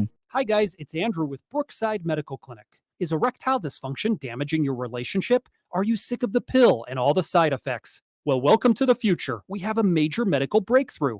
Brookside Medical Clinic uses the most advanced form of wave therapy. Backed by 60 clinical studies, our technology uses pressure waves to repair and open up blood vessels. We've helped countless men get rid of their ED. But what is the true end result? Their relationship, even their lives, improve drastically. If you're ready to regain your love life, call us right now, and not only will the assessment and ultrasound be free, we'll also give you a gift that produces immediate results in the bedroom. It almost never fails. This is worth $550, and it's free to callers right now. 402-671-7777. That's 402-671-7777. Put a stop to your erectile dysfunction and experience what I call the happiness ripple effect. Call Brookside Medical Clinic now. 402-671-7777. At Woodhouse, we make car buying simple. From test drive to purchase, we're here to help guide you to your next vehicle with no pressure sales, transparent pricing, and a streamlined purchase process to save you time. Finding the place to shop for your next vehicle just got easier. Whether you're looking for a car, truck, or SUV, we will get you on the road faster with a vehicle that exceeds your expectations. Find new roads and explore all our inventory arriving daily at WoodhouseGM.com and at our dealership in Missouri Valley, Iowa.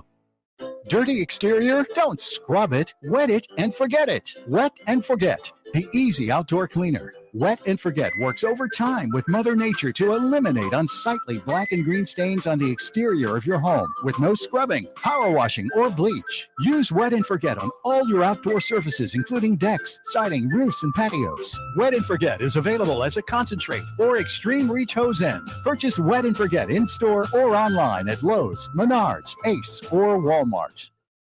I always wanted to learn Spanish, but I never thought I'd have the time. Then I discovered Babbel. Babbel's lessons are fun. They only take like 10 or 15 minutes, and in 3 weeks, presto, you're speaking another language. Like magic. I love that Babbel's lessons aren't just robots talking. They're voiced by native speakers, so you get the pronunciation just right. And they're designed by real language teachers, so you learn how to have real-world conversations, things you'll actually use. 3 weeks. It's incredible. After 3 weeks, I'm on vacation in Paris, having a conversation in French. There's all kinds of ways to learn. Use Babbel's podcasts or games or videos. You can even join live classes with a language teacher. If you want to learn a language, there's no faster, easier, better way than Babbel. Babbel. Babbel. Babbel. Évidemment. Go to Babbel.com to try for free. That's Babbel.com. Babbel.com. Harrah's Council Bluffs presents Tesla with Warrant on Friday, July 1st at Stir Cove. Get tickets and check out the full entertainment lineup at stircove.com. Stir Cove is an all-ages venue.